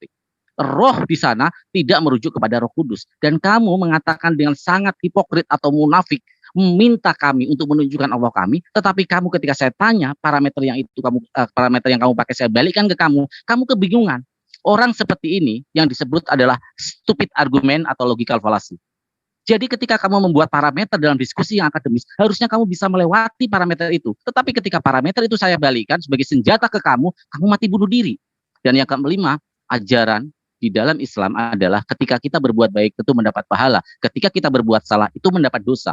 Ketika kan udah taubat, kenapa mesti harus diampuni? Ya, taubat adalah sebagai sebuah sarana. Contoh, Manusia itu belajar berdosa. Ketika setelah berdosa tobat, dia bisa melakukan dosa lagi. Beda sama kayak Kristenan. Ketika dia berzina, meniduri istri tetangganya, meniduri istri temannya, yang menembus dosa sudah Yesus. Jadi kalian aman. Silakan masuk surga, tapi bukan surga kami. Surga kami adalah surga yang penuh dengan kebersihan orang-orang yang suci. Terima kasih. Silakan Bang Zuma. Iya, Al-Quran menerangkan perumpamaan orang-orang yang menyeru pada orang kafir itu adalah laksana penggembala yang memanggil binatang yang tidak mendengar selain panggilan saja. Hanya mendengarkan suara dan seruan saja yang mereka dengarkan. Tapi mereka tuli, bisu dan buta, maka sebab itu mereka tidak mengerti. Kita sudah menerangkan Al-Quran ini. Ini diterangkan dalam surah Al-Baqarah ayat 171. Umat Islam itu laksana gembala yang meneriaki binatang-binatang ternaknya. Binatangnya mendengarkan tapi mereka tidak ngerti apa yang dimaksud dengan si gembala ini. Mereka hanya bingung seterusnya. Nah, saya hanya ingin mengatakan kepada saudara-saudara Kristen, termasuk saudara yang tadi ya. Kalau Anda mengatakan Tuhan kami itu tidak kemudian memberikan solusi untuk masuk ke dalam surga, harus di laundry dulu. Ya baca dulu dong Matius 7 nomor 21 itu. Orang yang sudah bermujizat, orang mengusir setan, orang yang bernubuat, diusir oleh Yesus, dianggap sebagai pembuat kejahatan. Lalu kenapa Anda membangga-banggakan penyembahan terhadap Yesus? Padahal sementara syarat untuk diselamatkan itu menurut Yesus adalah melakukan kehendak Bapaknya Yesus. Bukan kehendak Yesusnya, tapi kehendak Bapaknya. Sementara kalian menuhankan Yesus, menyembah manusia bernama Yesus, itu bukan karena kehendak Yesus. Mana datanya, dalilnya? Yesus yang punya opung, Yesus yang punya nantulang, Yesus yang punya tante, bibi, ponaan, itu adalah Tuhan. Mana dalilnya? Tuhan tidak bersilsilah. Sementara kalian menuhankan makhluk yang bersilsilah. Anda mengatakan, mana ada Daud itu cerot di Maryam? Yang dikatakan sperma Daud itu melahirkan keturunan, dari keturunan sampai ke Maria, sampai kepada Yesus. Yesus itu keturunan manusia dan kitabnya ada, di dalam kitabmu ada diterangkan itu. Ya, lalu kemudian terkait dengan Kristen atau Islam yang masuk dalam neraka. Di dalam surah Maryam itu sudah jelas, makanya baca ayat nomor 73-nya gitu loh. Wa istutla alaihim ayatuna bayyina qala alladziina kafaru lil ladziina amanu ayyul fariqaini khairum maqama wa ahsanu nadiya. Dan apabila dibacakan kepada mereka ayat dari kami yang jelas, yang dimaksud di atas ini, yang dimaksud yang tadi, ayat 1, ayat 71, ayat 72, orang-orang yang kafir berkata kepada orang-orang yang beriman, manakah di antara kedua golongan yang lebih baik tempat tinggalnya dan yang lebih indah tempat pertemuannya? Ini bukti bahwa yang diceritakan tentang yang berlutut selama-lamanya di neraka itu adalah kafir. Karena ayat ini bercerita, manakah yang lebih baik? Orang-orang kafir tempat kami atau orang-orang yang beriman? Itu buktinya. Jadi jelas dalam Al-Quran itu bagaimana kemudian kalian itu nanti kekal di neraka. Ya, lalu berbicara mengenai kekuasaan, mulut Yesus sendiri mengatakan, aku tidak dapat berbuat apa-apa dari diriku sendiri. Aku tidak bisa berkata-kata dari diriku sendiri. Aku tidak tahu hari kiamat, yang tahu hanya Bapa. Anak tidak ada yang tahu. Dan banyak bahkan ribuan data di dalam kitab Anda yang menerangkan Yesus itu adalah utusan ciptaan Tuhan. Lalu kemudian dituhankan. Nah, konsep karena dia dituhankan, Anda akan menggunakan segala upaya untuk supaya Yesus yang manusia 100% ini nampak kelihatan seperti adalah Tuhan. Namun mau seperti apapun kekuatan yang Anda buat, itu tidak akan bisa membuktikan Yesus yang adalah makhluk menjadi khalik. Ya, diterangkan 1 Timotius 6 nomor 16. Allah tidak mati dan tidak nampak. Sedangkan Yesus, Yohanes 4 nomor 24, mati dan terlihat oleh manusia. Diterangkan dalam Lukas 24 nomor 39. Tuhan kami nggak nampak memang oleh mata kita, tapi dia ada.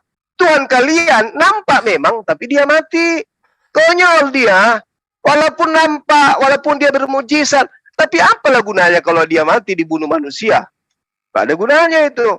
Ya, jadi satu-satunya agama yang mengaku dirinya dari Bani Israel, tapi Tuhannya mati, hanya agama Kristen. Tepuk tangan dulu. Demikian. Iya, terima kasih Asatid Villa, Akhina Evaran dan juga gurunda kami yang kami hormati, kami cintai Gurunda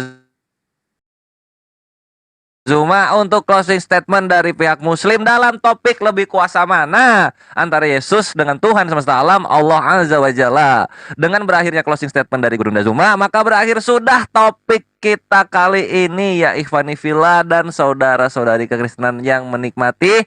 Semoga apa yang disampaikan oleh kedua belah pihak narasumber menjadi manfaat dan keilmuan bagi kita sendiri dan bagaimana caranya agar kita bertoleransi, saling menghargai dengan keimanan di luar keyakinan kita. Aku Kores Kristus mengucapkan mohon maaf sebesar-besarnya kalau ada kesalahan kata dan kesalahan dalam mengelola jalannya dialog.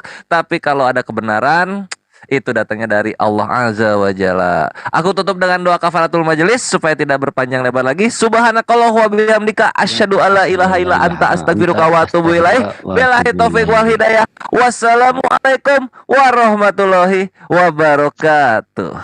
Waalaikumsalam warahmatullahi wabarakatuh. Terima kasih ya. Waalaikumsalam warahmatullahi wabarakatuh. Oke, kawan-kawan.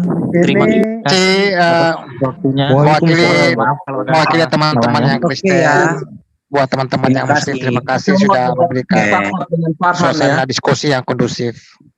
Pak Heri, jangan lupa PR-nya Pak Daniel ya. Oke, siap-siap. Terima kasih Bang Kores, Bang Zuma, terima kasih. Terima kasih Bang Tom, thank you Bang Herdi juga makasih ya. Oke, sip. Ustaz Zuma, terima kasih Ustaz Zuma. Mohon maaf kalau ada salah kata. Bang Farhan, terima kasih. Unirifat, terima kasih. Sama-sama, terima kasih. PR Pak Heri. Siap, jaga kesehatan sahabat-sahabat semua. Oke, baik. Terima kasih saudara-saudaraku. Ya inilah kayak gini, Zoom kayak gini, semua tertib sesuai dengan ayat masing-masing. Penilaian ada kepada netizen, bukan kita, bukan orang lain, tapi netizen yang melihat di bawah sana. Percaya tidak percaya itu kembali kepada Tuhan masing-masing. Demikianlah kalau ada kata-kata saya yang kurang berkenan, dari moderator kurang berkenan, dari narasumber kurang berkenan, kami mewakili MDM Channel beserta Zoom Muslim lainnya, mohon maaf. Kita akhiri, wabillahi taufik wal hidayah, wassalamualaikum warahmatullahi wabarakatuh. Jangan lupa pesan rendang aku. Dan sekali lagi ke Dewan Pila izin saya juga menamakan dari Iwang Bodo. Silakan teman-teman yang merasa ingin melanjutkan obrolan, ketertarikan ternyata kita bisa lebih kondusif.